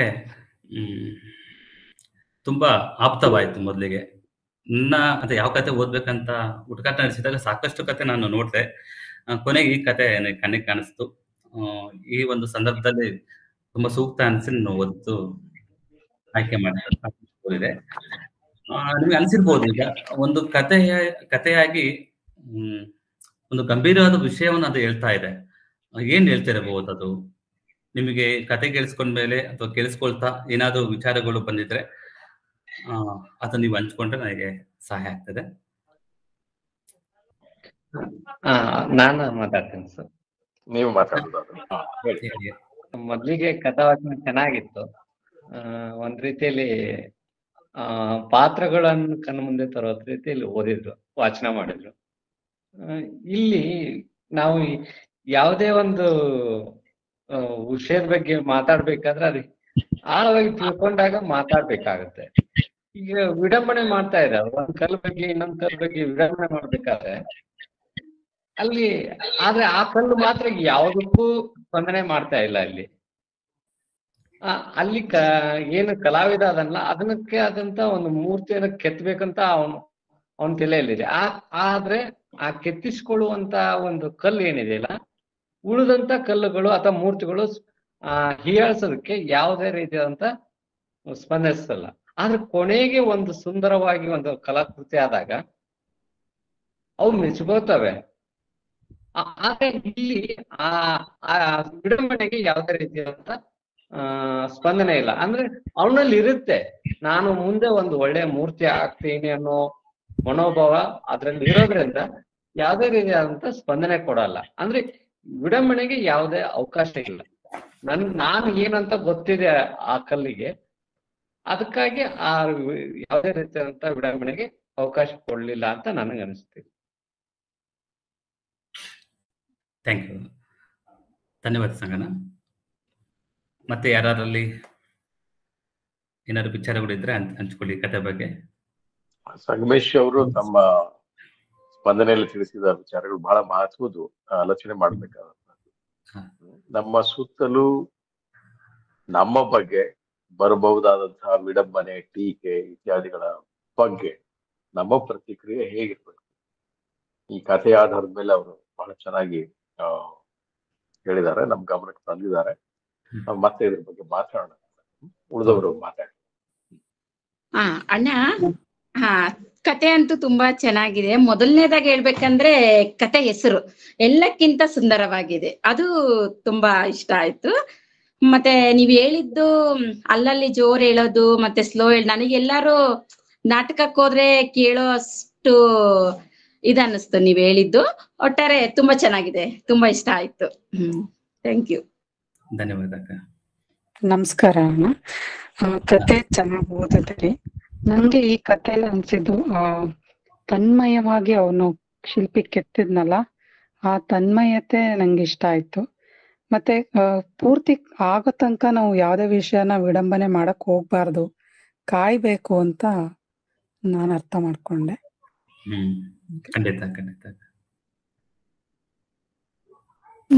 ನನ್ಗೆ ತುಂಬಾ ಇಷ್ಟ ಆಗಿದ್ರಲ್ಲಿ ಶಿಲ್ಪಿ ಮತ್ತು ಆತನ ಕಲ್ಪನಾ ಶಕ್ತಿ.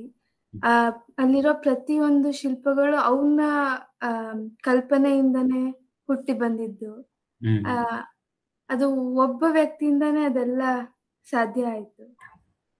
ಆಮೇಲೆ ಆ ಕತೆ ಬರಕ್ಕೆ ಕಾರಣ ಆ ಕತೆ ಬರ್ದಿರುವಂತ ವ್ಯಕ್ತಿ.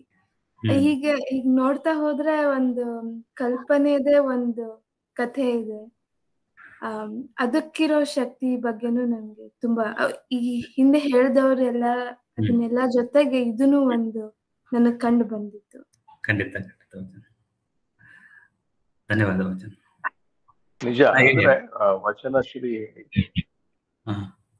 ಕಥೆ ಒಳಗಿನ ವರದಿಯೊಳಗಿನ ನಾವು ಆಲೋಚನೆ ಮಾಡೋದಾದ್ರೆ, ಕೊನೆಗೆ ಬಂದ ಈ ಒಂದು ಮೂರ್ತಿ, ತಾಯಿ ಮಗುವಿನ ಮೂರ್ತಿ ಇರ್ಬೋದು, ಉಳಿದೆಲ್ಲ ಮೂರ್ತಿಗಳು ಇರ್ಬೋದು, ಕೆತ್ತನೆ ಬೇರೆ ಬೇರೆ ಹಂತದಲ್ಲಿ ಮೂರ್ತಿ, ಇವು ಎಲ್ಲವೂ ಒಬ್ಬನ ಸೃಷ್ಟಿ. ಅಂದ್ರೆ ಇದೆಲ್ಲವೂ ಒಬ್ಬನ ಮನಸ್ಸಿನಲ್ಲಿ ಇದೆ.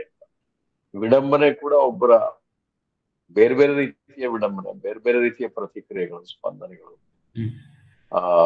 ಟೀಕೆ, ಟಿಪ್ಪಣಿ ಇತ್ಯಾದಿ, ಮತ್ತು ಒಂದು ಸುಂದರವಾದ ಮೂರ್ತಿಯಾಗಿ ಬರುವಂತಹದ್ದು ಕೊನೆಗೆ. ಇದೆಲ್ಲದೂ ನಮ್ಮೊಳಗೆ ಇರ್ತೀವಿ. ನಾವು ಒಬ್ಬ ಶಿಲ್ಪಿಯ ಸೃಷ್ಟಿ ಇದೆ ಎಲ್ಲದು ಅಂತ ಅಲ್ವಾ. ಆ ಸೌಂದರ್ಯ ಬರೋದು ಕೂಡ ಟೀಕೆಯನ್ನ ಹುಟ್ಟು ಹಾಕ್ತದಲ್ಲ ನಮ್ಮ ಮನಸ್ಸು ಅನ್ನೋ ಅರ್ಥ. ನಮ್ಮ ಮನಸ್ಸಿನೊಳಗೆ ಆ ಎಲ್ಲಾ ಟೀಕೆಗಳು ಇರ್ತವೆ. ಜೊತೆಗೆ ನಮ್ಮ ಮನಸ್ಸಿಗೆ ಎಂಥ ಒಂದು ಅದ್ಭುತ ಶಕ್ತಿ ಇದೆ ಅಂತಂದ್ರೆ ಒಂದು ಸುಂದರವಾದದ್ದನ್ನು ಕೂಡ ಸೃಷ್ಟಿ ಮಾಡುವ ಒಂದು ಶಕ್ತಿ ಇದೆ. ಅದು ನಿಜವಾದ ಒಂದು ಸೃಜನಶೀಲತೆ ಅಂತ ಕೂಡ ನನಗೆ ಅನ್ಸುತ್ತೆ. ಬಹುಶಃ ಕಥೆಗೆ ಬಹಳ ಈ ತರದ ಸೂಕ್ಷ್ಮವಾದ ಹಂತಗಳು, ಲೇಯರ್ಸ್ಗಳು ಇದಾವೆ ಅಂತ ನನಗೆ ಅನ್ಸುತ್ತೆ. ಅದನ್ನ ಅನಾವರಣ ಮಾಡೋದು ಹೆಚ್ಚು ಉಪಯೋಗ ಆಗಬಲ್ಲದು ಈ ಸಂವಾದದಲ್ಲಿ ಅಂತ ಅನ್ಸುತ್ತೆ. ಸರಿ, ಮುಂದೆ ಯಾರು ಪ್ರತಿಕ್ರಿಯೆ ತೋರ್ಬೇಕಂತ ಹೇಳಿ ನಾವು ಮತ್ತೆ ಮಾತಾಡೋಣ. ಸರಿ, ಅರ್ಚನಾಕ ಮಾತಾಡಿ. ಕಥೆ ಒಂದು ಹೊಸತನವನ್ನ ಕಂಡ್ರಿ ಸರ್ ನಾವು. ಮಕ್ಕಳಿಗೆ ಈ ಕಥೆಗಳನ್ನ ಬಳಸ್ಕೊಳ್ಳೋದ್ರಿಂದ ಅವ್ರಿಗೆ ಈಗಿನ ಸರಳ ಕಥೆಗಳಿಗಿಂತ ಸ್ವಲ್ಪ ವಿಭಿನ್ನವಾದ ಕಥೆಯನ್ನ ವಾಚನ ಮಾಡ್ದಂತ ಅನಿಸ್ತು ಸರ್ ನಮಗ. ಅದಕ್ಕೆ ಈ ಕಥೆಯನ್ನ ಮಕ್ಕಳ 7ನೇ ಕ್ಲಾಸ್ 6ನೇ ಕ್ಲಾಸಿನ ಮಕ್ಕಳಿಗೆ ಬಳಸ್ಕೊಳ್ಳಿಕ್ಕೆ ಯೋಗ್ಯ ಅಂತ ಅನಿಸ್ತು ಸರ್. ಆಯ್ತು ಸರ್, ಧನ್ಯವಾದ. ಗಂಗಾಧರ್, ವಾಚನ ತುಂಬಾ ಚೆನ್ನಾಗಿತ್ತು. ನನಗೆ ಮೊದಲನೇ ಕಥೆಯಿಂದನೂ ಕೇಳ್ತಾ ಇದ್ನಲ್ಲ, 3 ಕಥೆಗೂ ಒಂದು ಸಾಮ್ಯತೆ ಇದೆ ಅಂತ ಅನಿಸ್ತು. ಮೊದಲನೇ ಕಥೆಯಲ್ಲಿ ಆ ತೋಟವನ್ನು ಉಳಿಸ್ಕೊಳ್ಳಕ್ಕೆ ಮಕ್ಕಳ ಒಂದು ಸಂಕಲ್ಪ, 2ನೇ ಕಥೆಯಲ್ಲಿ ಅಜ್ಜಿ ಹಾರುವ ಕನಸು, ಅದೊಂದು ದೊಡ್ಡ ಸಂಕಲ್ಪ ಇರುತ್ತೆ. ಈ ಕಥೆಯಲ್ಲೂ ಸಹ ಒಬ್ಬ ಶಿಲ್ಪಿಗೆ ಒಂದು ಸಂಕಲ್ಪ ಇರುತ್ತೆ ಮನಸ್ಸಲ್ಲಿ. ಅಂದ್ರೆ 3ಕ್ಕೂ ಒಂದು ಸಾಮಾನ್ಯ ಒಂದು ಸಾಮ್ಯತೆ ಇದೆ ಅಂತ ಅನಿಸ್ತು. ಆಮೇಲೆ ಒಂದು ಒಳ್ಳೆ ರೀತಿಯ ದೃಢ ಸಂಕಲ್ಪ ಅಂತೀವಲ್ಲ, ಆ ತರ ಎಲ್ಲದಕ್ಕೂ ಅದೊಂದು ಇರುತ್ತೆ. ಆದ್ರೆ ಆ ದೃಢ ಸಂಕಲ್ಪದಲ್ಲಿ ನಾವು ಏನೇ ಮಾಡಿದ್ರು ಅದರಲ್ಲಿ ನಮ್ಗೆ ಯಶಸ್ಸು ಸಿಗುತ್ತೆ ಅನ್ನೋದು ಅಲ್ಲಿ ಬರ್ತಾ ಇತ್ತು. ಇಲ್ಲಿ ನಾವು ಏನ್ ಕಲಿತಾ ಇದೀವಿ ಹಂಗಾದ್ರೆ ಇದರಿಂದ ಕೆಲವು ಪ್ರಶ್ನೆಗಳು ಬರ್ತಾ ಇರುತ್ತೆ. ಈಗ 3 ಕಥೆಯಲ್ಲೂ ನಮ್ಗೆ ಬೇರೆ ಬೇರೆ ರೀತಿ ಪ್ರಶ್ನೆಗಳು ಬರ್ತಾ ಇರುತ್ತೆ. ಕೊನೆಗೂ ನಾವು ಅಥವಾ ನಾನು ಏನ್ ಯೋಚನೆ ಮಾಡ್ಬೇಕು, ಹಾಗಾದ್ರೆ ಇದು ಹೇಗೆ ತಗೋಬೇಕು ನಾನು ಅನ್ನೋದು ನನಗೆ ಅನಿಸ್ತಾ ಇತ್ತು. ಆ ತರ ಕೆಲವು ಪ್ರಶ್ನೆಗಳು ಬರ್ತಾ ಇತ್ತು, ಹೌದಲ್ವಾ? ಎಷ್ಟು ಕಷ್ಟ ಅನ್ನೋಕ್ಕಿಂತ ಅದೊಂದು ಸಂಕಲ್ಪದಿಂದನೇ ಮಾಡೋದು, ಅಲ್ಲಿ ನಮ್ಮ ಒಂದು ಪ್ರಯತ್ನಕ್ಕೆ ಯಶಸ್ಸು ಸಿಗುತ್ತೆ ಅಂತ ನನಗೆ ಅನಿಸ್ತು. ಖಂಡಿತ ಧನ್ಯವಾದಗಳು. ಅದೇ ಎಲ್ಲಾ ಅಂಶಗಳು ಬಹಳ ಸರಿ. ಅಂದ್ರೆ ಈ ಆಲೋಚನೆ ಖಂಡಿತ ಅದು ಹಚ್ಚುತ್ತೆ ಈ ಕತೆ. ನನಗೆ ಇನ್ನೊಂದು ಇದ್ರ ಜೊತೆಗೆ ಸೇರಿಸ್ಬೇಕು ಅನ್ನೋದು ಏನ್ ಅನಿಸ್ತಂದ್ರೆ, ಒಂದು ಪರಿಪೂರ್ಣ ಆಗುವವರೆಗೂ ಸ್ವಲ್ಪ ತಾಳ್ಮೆ ಇರ್ಬೇಕು. ಯಾವ್ದು ಶಿಲ್ಪಿ ಆಗ್ಬೋದು ಅಥವಾ ಒಂದು ಮಗು ಅಂತ ದೃಷ್ಟಿಯಿಂದ ನೋಡಿದಾಗ ಅಥವಾ ಒಂದು ಗಿಡ ಆಗಿದಾಗ ಅಲ್ವಾ, ಒಂದು ಪರಿಪೂರ್ಣ ಆಗ್ಬೇಕು ಅಲ್ವಾ, ಒಂದು ಪ್ರೌಢಿಮೆ ಬರ್ಬೇಕು. ಅದು ಏನಾಗುತ್ತೆ ಸ್ವಲ್ಪ ಕಾಯ್ಬೇಕು ಅಂತ ಅನ್ಸುತ್ತೆ ಅಲ್ವಾ. ಅಲ್ಲಿ ಅವಸರದಲ್ಲಿ ಏನೋ ಒಂದು ನಾವು ವಿಮರ್ಶೆ ಮಾಡೋದು ಅಲ್ವಾ, ಕಮೆಂಟ್ ಮಾಡೋದು ಅದು ಅಗತ್ಯ ಇಲ್ಲ ಅಂತ ಅಲ್ವಾ. ಒಂದ್ ಮಗು ಏನೋ ಒಂದು ಬೆಳಿತಾ ಅಂತದಲ್ಲಿ ಯಾವ್ದೋ ಒಂದು ಆಸಕ್ತಿ ಇರುತ್ತೆ, ಇದು ಹಿಂಗೆ ಆಗ್ಬಿಡುತ್ತೆ, ಹಿಂಗೆ ಆಗು ಅಂತ ಏನೋ ಒಂದು ಒತ್ತಡ ಹಾಕೋದು, ಅವೆಲ್ಲ ನೆನಪಾಗುತ್ತೆ ಇಲ್ಲಿ ಕತೆ ಓದಿದಾಗ ಅಂತ ನನಗೂ ನೆನಪಾಗಿದ್ದು ಅಲ್ವಾ. ಒಂದು ಮಗು ಕೊನೆಗೆ ಒಂದು ಏನೋ ಆಗುತ್ತೆ ಅಲ್ವಾ, ಅದು ಸ್ವಲ್ಪ ನಾವು ತಾಳ್ಮೆಯಿಂದ ಕಾಯ್ಬೇಕು. ಅದು ಏನೇನಾಗುತ್ತಾ ನಾವು ಗಮನಿಸ್ತಾ ಅದನ್ನ ಪ್ರೋತ್ಸಾಹಿಸ್ತಾ ಇದ್ರೆ ಒಂದು ಸುಂದರವಾದ ಎಲ್ಲಕ್ಕಿಂತ ಸುಂದರವಾದದ್ದು ಒಂದು ಪ್ರತಿಮೆ ಖಂಡಿತ ಆಗುತ್ತೆ ಅಲ್ವಾ ಅಂತ ಅನಿಸ್ತು ನನಗೆ.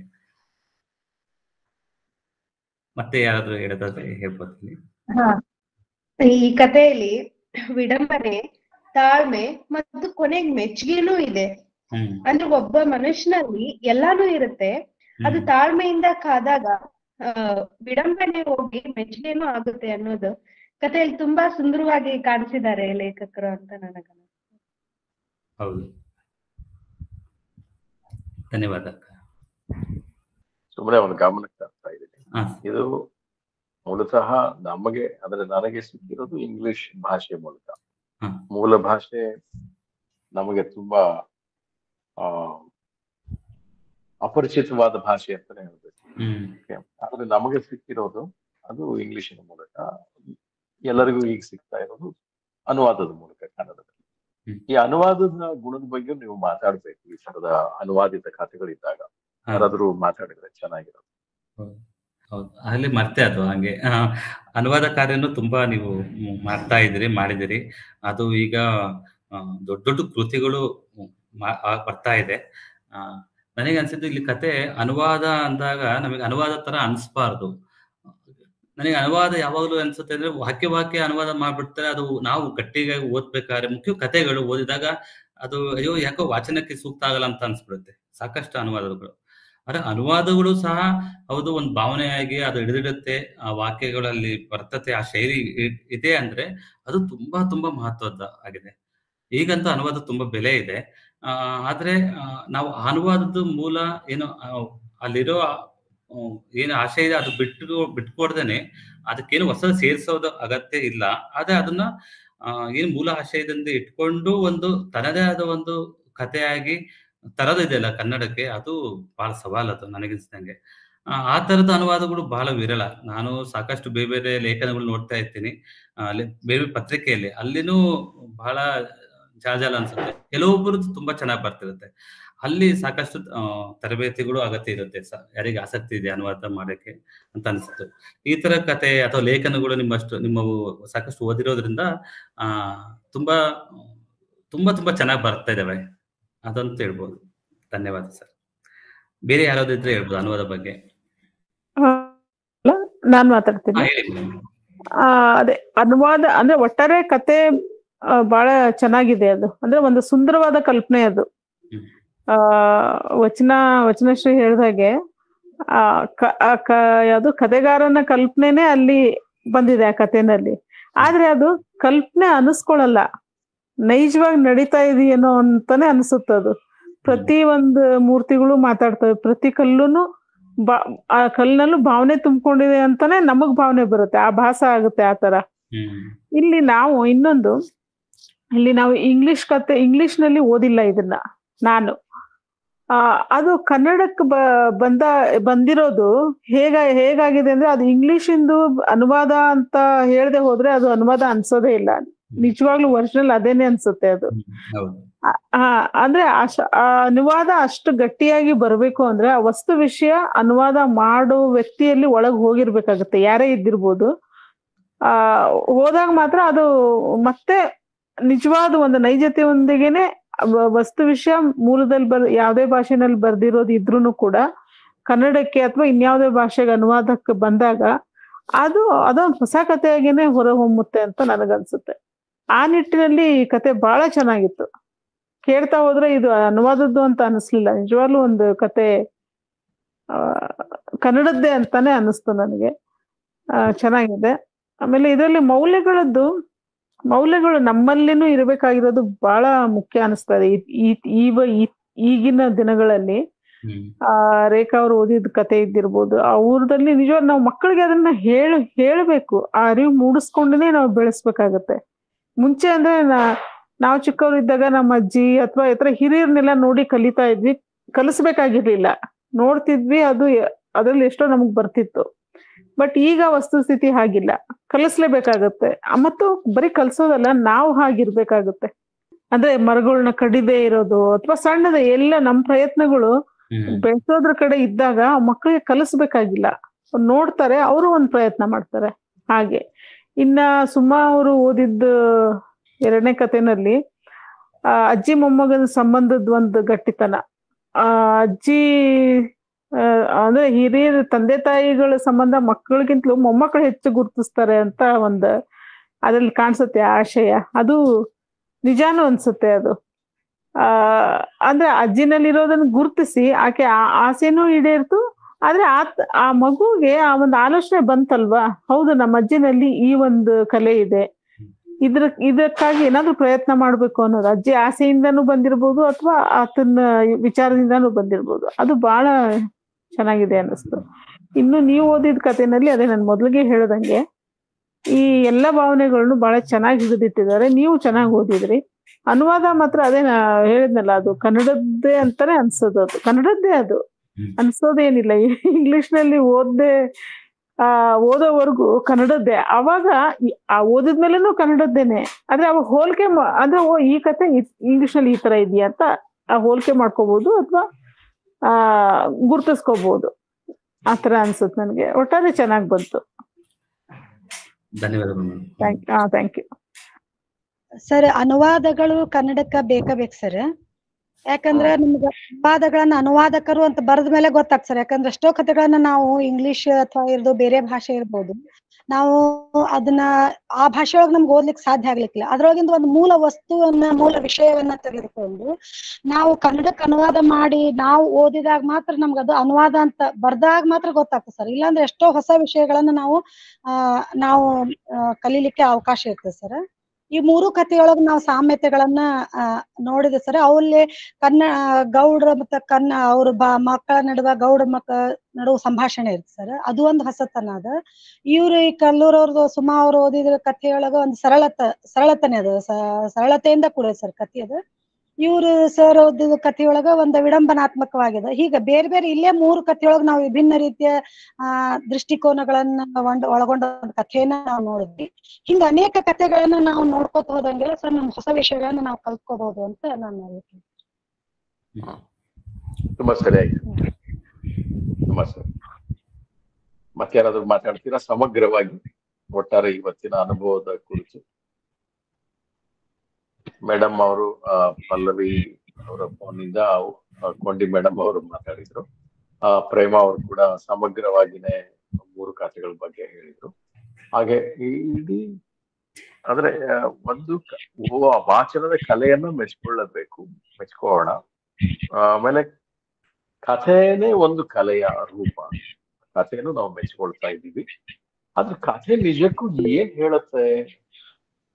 ಆ ಕಥೆಯ ಸತ್ವ ಕೇಂದ್ರ ಏನಿದೆ ಅದನ್ನ ನಾವು ಸ್ಪರ್ಶಿಸ್ಬೇಕು. ಅದು ಸರಳವಾದ ಶೈಲಿಯಲ್ಲಿ ಸರಳವಾದ ಭಾಷೆಯಲ್ಲಿ ವ್ಯಕ್ತ ಆಗಿರ್ಬೋದು, ಯಾವುದೋ ಒಂದು ಕಥೆ ಇರ್ಬೋದು. ಆದ್ರೆ ನಿಜಕ್ಕೂ ಏನದು? ಅದನ್ನ ಆ ಕೇಂದ್ರವನ್ನ ನಾವು ಸ್ಪರ್ಶಿಸುವ ಕಡೆಗೆ ಹೆಜ್ಜೆಗಳನ್ನ ಹಾಕಬೇಕು ಅಂತ ನನಗೆ ಅನಿಸ್ತದೆ.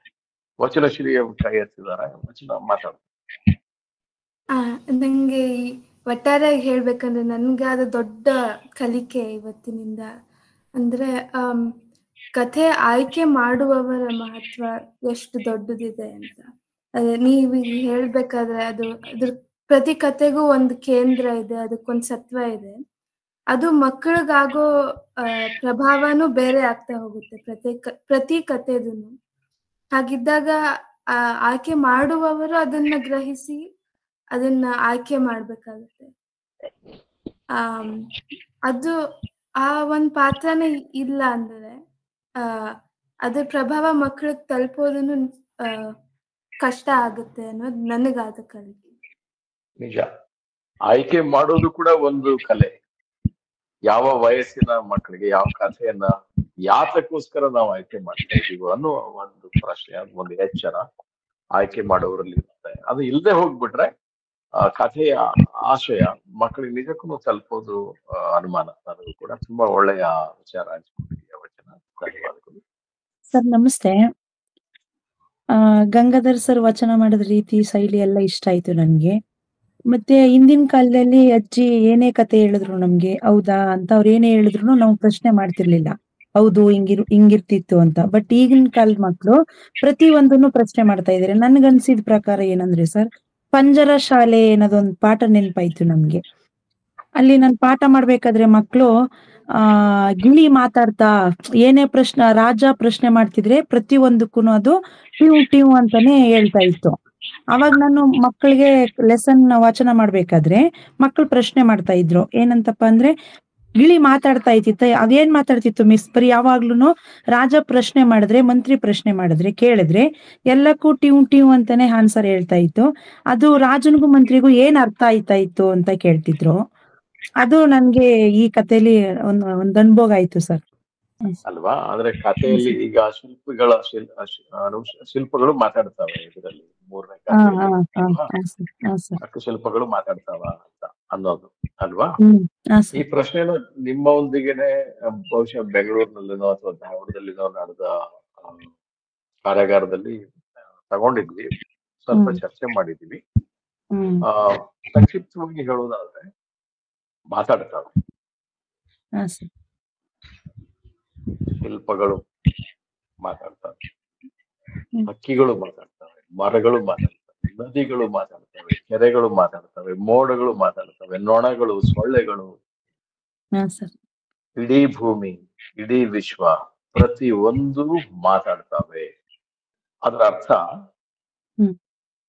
ಯಾವ ಭಾಷೆ ಮಾತಾಡ್ತವೆ, ಕನ್ನಡ ಮಾತಾಡ್ತವೆ, ಇಂಗ್ಲಿಷ್ ಮಾತಾಡ್ತವೆ ಅನ್ನೋದಲ್ಲ, ಆ ಅರ್ಥದಲ್ಲಿ ಅಲ್ಲ. ಇಲ್ಲಿ ಮಾತು ಅಂದ್ರೆ ಏನು ಅನ್ನೋ ಮೂಲ ಪ್ರಶ್ನೆ ನಾವು ಮಾಡ್ಕೋಬೇಕು. ಮಕ್ಕಳಿಗೆ ಏನಾದ್ರು ಆಮೇಲೆ ಹೇಳೋದಕ್ಕೆ ದಾರಿಗಳು ಸಿಗ್ತಾವೆ. ಮಾತು ಅಂದ್ರೆ ಏನು, ಮಾತಾಡ್ತವೆ ಅಂದ್ರೆ ಏನು, ಮಾತಾಡ್ತೀವಿ ಅಂದ್ರೆ ಏನು, ಮಾತಾಡ್ತಾರೆ ಅಂದ್ರೆ ಮಾತನ್ನ ಆಡುವುದು. ಮಾತು ಅಂದ್ರೆ ಈ ಲೋಕ, ಈ ಜೀವನ ನಮಗೆ ಕೊಡುವ ಅನುಭವಗಳು. ನಾನಾ ರೀತಿಯ ಅನುಭವಗಳು ಬರ್ತಾ ಇರ್ತವೆ. ಅದರೊಂದಿಗೆ ನಮ್ಮ ಸ್ಪಂದನೆ ಇದ್ದೇ ಇರುತ್ತೆ. ನಮ್ಮ ಮನಸ್ಸು ಸ್ಪಂದಿಸ್ತಾನೆ ಇರುತ್ತೆ, ಒಳಗೆ ಹೃದಯ ಮಿಡಿತಾನೆ ಇರುತ್ತೆ. ನಾವು ಹೊರಗೆ ಬಾಯಿ ಬಿಟ್ಟು ಹೇಳಲಿಕ್ಕಿಲ್ಲ, ಆದ್ರೆ ನಮ್ಮ ಒಳಗಡೆ ಒಂದು ಪ್ರತಿಕ್ರಿಯೆ ನಿರಂತರವಾಗಿರುತ್ತೆ. ಅದು ಮಾತು ಅನ್ನೋದು. ಆದ್ರೆ ಯಾವುದು ಮಾತಾಡಲ್ಲ. ನೀವು ಒಂದು ಸಣ್ಣ ಬಳ್ಳಿಯ ಬೀಜವನ್ನ ಒಂದು ಸಣ್ಣ ಮಡಿಕೆಯಲ್ಲಿ ಹಾಕಿ, ಮಣ್ಣಿನ ಮಡಿಕೆಯಲ್ಲಿ ಹಾಕಿ ಬೆಳೆಸ್ತಾ ಹೋಗಿ, ಅದು ಸ್ವಲ್ಪ ಕುಡಿ ಬರ್ತಾ ಬರ್ತಾ ಹೋದ್ರೆ ಅದು ಒಂದು ರೀತಿಯಲ್ಲಿ ಹೀಗೆ ಹೀಗೆ ಹೀಗೆ ಹೀಗೆ ಹೀಗೆ ಮಾಡ್ತಾ ಇರತ್ತೆ. ಗಾಳಿಗೆ ಮಾಡ್ತದೆ ಅಂತ ನಾವು ಅಂದ್ಕೊಳ್ತೀವಿ, ಗಾಳಿಗೂ ಮಾಡ್ತಿರತ್ತೆ. ಬಟ್ ಮಾಡಿ ಮಾಡಿ ಮಾಡಿ ಹತ್ತಿರ ಇರಬಹುದಾದ ಯಾವುದೋ ಒಂದು ಇನ್ನೊಂದು ಟೊಂಗೆ ಇರ್ಬೋದು ಮರದ್ದು, ಅಥವಾ ಇನ್ನೊಂದು ತಂತಿ ಇರ್ಬೋದು, ಅಲ್ಲಿ ಸುತ್ತಾಡ್ಕೊಂಡು ಅದು ಆ ಬಳ್ಳಿಯ ಒಳಗಿನ ಚೈತನ್ಯದ ಮಾತಿನ ಅಭಿವ್ಯಕ್ತಿ. ಹೂ ಅರಳುತ್ತೆ. ಪ್ರಯೋಗಗಳಾಗಿದ್ದಾವೆ, ಸಸ್ಯಗಳು ಮಾತಾಡ್ತವೆ ಅಂತ. ಪ್ರಯೋಗಗಳು ನಿರಂತರವಾಗಿ ನಡೀತಾನೆ ಇದಾವೆ. ಮಾತಾಡ್ತವೆ ಅಂದ್ರೆ ಏನಾದ್ರು ಅರ್ಥ ಅಂದ್ರೆ ಸ್ಪಂದಿಸ್ತಾವೆ ಅಂತ. ದನಗಳು ಸ್ಪಂದಿಸೋದಿಲ್ವಾ? ನೀವು ಹೊಳಿತೀರಲ್ಲ, ಸ್ಪಂದಿಸಲ್ವಾ? ಎಸ್ ಸರ್, ಸ್ಪಂದಿಸ್ತವೆ ಸರ್ ಪ್ರಾಣಿಗಳು. ಈಗ ನೋಡಿ, ಇಡೀ ಪ್ರಪಂಚಕ್ಕೆ, ಜಗತ್ತಿಗೆ ಭೂಮಿನೇ ಸ್ಪಂದಿಸುತ್ತೆ. ನಮ್ಗೆ ಗೊತ್ತು ಬೆಂಗಳೂರಿನ ವಾತಾವರಣ ಹೇಗಿದೆ, ವಾಯುಮಂಡಲ ಏನಾಗಿದೆ ಅಂದ್ರೆ ಅದು ವಾಯುಮಂಡಲ ನಾವು ಮಾಡಿದ ಈ ಒಂದು ಅತಿಯಾದ ಮಾಲಿನ್ಯಕ್ಕೆ ಅದು ತೋರಿಸಿರುವ ಒಂದು ಪ್ರತಿಕ್ರಿಯೆ. ಇದೇ ಹೀಗೆ ಮನುಷ್ಯರ ಧ್ವನಿನಲ್ಲೇ ಅದು ಮಾತಾಡ್ಬೇಕಾಗಿಲ್ಲ. ಅದರ ಪ್ರತಿಕ್ರಿಯೆಯನ್ನು ಅರ್ಥ ಮಾಡಿಕೊಳ್ಳೋದು, ಅದು ಕೇಳುವ ಕಿವಿಗಳಿರ್ಬೇಕಾಗ್ತದೆ. ಕೆರೆಗಳನ್ನೆಲ್ಲ 1000 ಕೆರೆಗಳನ್ನ ಎಲ್ಲ ಹೂಳು ಮಾಡಿ ಹೂತ್ ಬಿಟ್ಟು ಅದ್ರಲ್ಲಿ ಏನೋ ನಮ್ಮ ದೊಡ್ಡ ದೊಡ್ಡ ಸಾಧನೆ ಮಾಡ್ತಾ ಇದ್ದೀವಿ. ಒಂದು 80 ಕೆರೆ ಉಳಿಸ್ಕೊಂಡಿದೀವಿ. ಕೆರೆಗಳು ಹೋಗಿರೋ ಕೆರೆಗಳು ಸತ್ತ ಮೇಲೇನು ಮಾತಾಡ್ತಾ ಇದ್ದಾವೆ. ಇದು ಒಂದು ನಾನು ಹೇಳೋ ಈ ಭಾಷೆ ಇದೆ ಅಲ್ವಾ, ಇದನ್ನೇ ಅರ್ಥ ಮಾಡ್ಕೋಬೇಕಾಗಿದೆ. ಕೆರೆಗಳು ಹೌದಪ್ಪ ಮಾತಾಡ್ತವೆ. ನಾವು ಎಂಥ ನೀರನ್ನು ಕುಡಿತಾ ಇದ್ದೀವಿ ಅಂತ ಅನ್ನೋದನ್ನ ನಾನು ಜಾಸ್ತಿ ಇಲ್ಲಿ ಮಾತಾಡ್ಬೇಕಾಗಿಲ್ಲ. ಎಷ್ಟು ಅಪಾಯದಲ್ಲಿ ನಮ್ಮ ವಾಯುಮಂಡಲ ಇದೆ, ಜಲಮಂಡಲ ಇದೆ, ಇತ್ಯಾದಿ ಇತ್ಯಾದಿ. ಹಾಗೆ ಜನಪದ ಕಥೆ ಇರ್ಲಿ, ಪೌರಾಣಿಕ ಕಥೆ ಇರ್ಲಿ, ಇನ್ನು ಯಾವುದೇ ರೀತಿಯ ಕಥೆ ಇದ್ದರೂ ಅಥವಾ ಕಲಾ ಪ್ರಕಾರದಲ್ಲಿ ಯಾವುದೇ ಇರ್ಲಿ, ಅದರಲ್ಲಿ ಅಭಿವ್ಯಕ್ತಿ ಆದಾಗ ಮಾತುಗಳು ಇರ್ತಾವೆ, ಮಾತಾಡ್ತವೆ. ನಮ್ಗೇನ್ ಯಾಕದು ಮಾತಾಡೋದು ಗೊತ್ತಾಗ್ತಾ ಇಲ್ಲ ಅಂತಂದ್ರೆ, ಕೇಳಿಸಿಕೊಳ್ಳುವ ವಿಶೇಷ ಕಿವಿಯನ್ನ ಕಳ್ಕೊಂಡ್ಬಿಟ್ಟಿವಿ. ಅಂದ್ರೆ ನಾವು ಸ್ಪಂದಿಸುವ ಹೃದಯವನ್ನ, ಗುಣವನ್ನ ಕಳ್ಕೊಂಡಿದ್ವಿ. ಶಾಲೆ ಮಕ್ಕಳು ಕೇಳ್ತಾರೆ, ಅವ್ರಿಗೆ ನಾವು ಇದನ್ನ ಅವ್ರ ಮಟ್ಟದಲ್ಲಿ ಮನವರಿಕೆ ಮಾಡಿಕೊಡ್ಬೇಕು. ಬೇರೆ ಬೇರೆ ಉದಾಹರಣೆ ನಾನು ಕೆಲವು ಕೊಟ್ಟೆ. ಈ ಒಂದು ಆನ್ಲೈನ್ ಸಂದರ್ಭದಲ್ಲಿ ಎಷ್ಟು ಉದಾಹರಣೆ ಕೊಡ್ಬೋದು, ಯಾವ ರೀತಿ ಕೊಡ್ಬೋದು, ಅದನ್ನ ನಮ್ಮ ಮಟ್ಟದಲ್ಲಿ ನಾನು ಕೆಲವು ಕೊಟ್ಟಿದ್ದೀನಿ. ನೀವು ಮಕ್ಕಳ ಮಟ್ಟದಲ್ಲಿ ಮತ್ತು ಒಂದು ಸರಿ ಹೇಳಿದ ಮಾತ್ರಕ್ಕೆ ಅವ್ರು ಒಪ್ಬಿಡ್ಬೇಕಂತನೂ ಇಲ್ಲ, ಒಪ್ಪತಾರೆ ಅಂತನೂ ಇಲ್ಲ. ನಾವು ಈ ಒಂದು ಸಂಭಾಷಣೆಯನ್ನು ನಡೆಸಬೇಕಾಗಿದೆ. ನೋಡು, ನಮಗೆ ಜಗತ್ತು ಮಾತಾಡ್ತಾ ಇದೆ, ಮಳೆ ಯಾಕೆ ಕಡಿಮೆ ಬರುತ್ತೆ, ಅದು ಪ್ರಕೃತಿ ನಮ್ಮೊಂದಿಗೆ ತಿಳಿಸ್ತಾ ಇರುವ ಮಾತು. ಅಥವಾ ಅತಿಯಾಗಿ ಮಳೆ ಬಂದು ಕೊಚ್ಕೊಂಡು ಹೋಗ್ಬಿಡ್ತಾ ಇದ್ದೀವಿ, ಅದು ಪ್ರಕೃತಿ ತೋರಿಸ್ತಾ ಇರುವ, ತಿರುಗಿ ಹೇಳ್ತಾ ಇರುವ ಮಾತು. ಈ ಅರ್ಥದಲ್ಲಿ ನಾವು ಮಕ್ಕಳ ಮನಸ್ಸನ್ನ ಬೆಳೆಸ್ಬೇಕಾಗಿದೆ ಅಂತ ಇವತ್ತು. ಅವ್ರ ಪ್ರಶ್ನೆ ತಪ್ಪಿದೆ, ಹೋಗ್ರ ಆ ಕಡೆ ಅಂತ ಹೇಳೋದು ಅಲ್ವೇ ಅಲ್ಲ, ಖಂಡಿತವಾಗಿ. ಅವ್ರು ಕೇಳೋ ಪ್ರಶ್ನೆ ತುಂಬಾ ತುಂಬಾ ನೈಜವಾದ, ಪ್ರಾಮಾಣಿಕವಾದ ಪ್ರಶ್ನೆಯನ್ನ ಕೇಳ್ತಾರೆ. ಅದಕ್ಕೆ ನಾವು ಅಷ್ಟೇ ಒಂದು ಪ್ರೀತಿಯಿಂದ ಸರಿಯಾದ ಉತ್ತರವನ್ನ ನೀಡಬೇಕಾದ ಜವಾಬ್ದಾರಿ ನಮಗಿದೆ. ಬಹುಶಃ ಕಥೆಗಳನ್ನ ಹೆಚ್ಚು ಹೆಚ್ಚು ಅದರ ಸಾಹಿತ್ಯವನ್ನ, ಬರೀ ಕಥೆ ಅಂತಲ್ಲ, ಕವನ ಇರಬಹುದು. ಆ ಇವತ್ತು ಈ ಕಾರ್ಯಕ್ರಮದ ಆರಂಭದಲ್ಲಿ ಮೊದಲಿಗೆ ಒಂದು ರಶ್ಮಿ ಅವರು ಒಂದು ವೆಂಕಟೇಶ್ ಮೂರ್ತಿ ಅವರ ಒಂದು ಹಾಡನ್ನ ಹಾಡಿದ್ರು ಅಲ್ವಾ. ಹಲವು ಒಲವು ಅನ್ನೋ 2 ಪದ ಬರ್ತಾರೆ. ಅಂದ್ರೆ ಬಣ್ಣಗಳು ಹಲವು ಇರಬಹುದು, ಅಂದ್ರೆ ಹಲವು ಅನ್ನೋದು ಬಹಳ ಇದೆ, ಆದ್ರೆ ಅದ್ರ ಎಲ್ಲರ ಹಿಂದ್ಗಡೆ ಒಲವು ಅನ್ನೋದು ಒಂದಿದೆ. ಇದು ಬಹಳ ಮುಖ್ಯ. ಇದು ಇವತ್ತು ಯಾವತ್ತೂ ಕೂಡ ಬೇಕಾದಂತಹದ್ದು. ಇದು ಸಾಹಿತ್ಯದಿಂದನೇ ಬರುತ್ತೆ ಅಲ್ವಾ. ಸುಮ್ಮನೆ ಯಾವುದೋ ಒಂದು ಕೇವಲ ಮನರಂಜನೆ, ಕೇವಲ ವಿಷ ಬಿತ್ತುವ ಭಾಷಣಗಳಿಂದ ಅದು ದುರಂತ ಇನ್ನೂ ಹೆಚ್ಚಾಗ್ತದೆ ಹೊರತು ನಿಜಕ್ಕೂ ಇಲ್ಲಿ ನಮಗೆ ಒಂದು ಒಳ್ಳೆ ರೀತಿಯಲ್ಲಿ ಮನುಷ್ಯರಾಗಿ ನಾವು ಬದುಕಬೇಕು, ಈ ಸಮಾಜ ಹಾಗೆ ಬದುಕಬೇಕು, ನಮ್ಮ ಮುಂದಿನ ತಲೆಮಾರುಗಳು ಇನ್ನೂ ಹೆಚ್ಚು ಸಂತೋಷಕರವಾಗಿ ಜೀವನವನ್ನು ಕಟ್ಕೋಬೇಕು ಅನ್ನೋದು ನಮಗಿದ್ದರೆ, ಆಶಯ ಇದ್ರೆ, ಅದು ಒಟ್ಟು ಸಾಹಿತ್ಯ ಅಂದ್ರೆ ಕೇವಲ ಮನರಂಜನೆ ಅಲ್ಲ, ಅದಕ್ಕೆ ಕಲೆಯ ಮುಖ ಇರುವಂತೆನೆ ಅದಕ್ಕೊಂದು ವೈಚಾರಿಕ ಮುಖ ಇದೆ. ಅದನ್ನೇ ನಾವು ತಿಳಿವಿನ ಮುಖ ಅಂತ ನಾವು ಕರಿತೀವಿ. ಅದನ್ನ ನಾವು ಶೋಧ ಮಾಡ್ಬೇಕು. ಅದಕ್ಕೋಸ್ಕರ ಸಾಧ್ಯವಾದಷ್ಟು ಈ ಆನ್ಲೈನ್ ಕಾರ್ಯಕ್ರಮವನ್ನು ನಾವು ಮಾಡ್ತಾ ಇದ್ದೀವಿ. ಅರಳು ಯೋಜನೆ ಇರ್ಬೋದು, ಬೇರೆ ಧ್ವನಿ ಮಾಡಿರುವ ಯಾವುದೇ ಒಂದು ಯೋಜನೆಯಲ್ಲಿ ಇದು ಅಂತರ್ಗತವಾಗಿರೋದನ್ನ ತಾವೆಲ್ಲ ಗಮನಿಸಿದೀರಾ. ಮತ್ತೆ ಈ ಸಂಭಾಷಣೆಯನ್ನ, ಈ ಸಂವಾದವನ್ನ, ಈ ರೀತಿ ಪರಸ್ಪರ ಮಾತನಾಡುವುದನ್ನ, ಮಾತನಾಡೋದು ಅಂದ್ರೆ ಕೇಳಿಸ್ಕೊಳ್ಳೋದು ಅನ್ನೋ ಅರ್ಥನೇ. ಕೇಳಿಸ್ಕೊಳ್ಳೋದನ್ನ ನಾವು ಮುಂದುವರಿಸೋಣ. ಎಲ್ಲರಿಗೂ ಭಾಗವಹಿಸಿದ ಎಲ್ಲರಿಗೂ ಧನ್ಯವಾದಗಳು.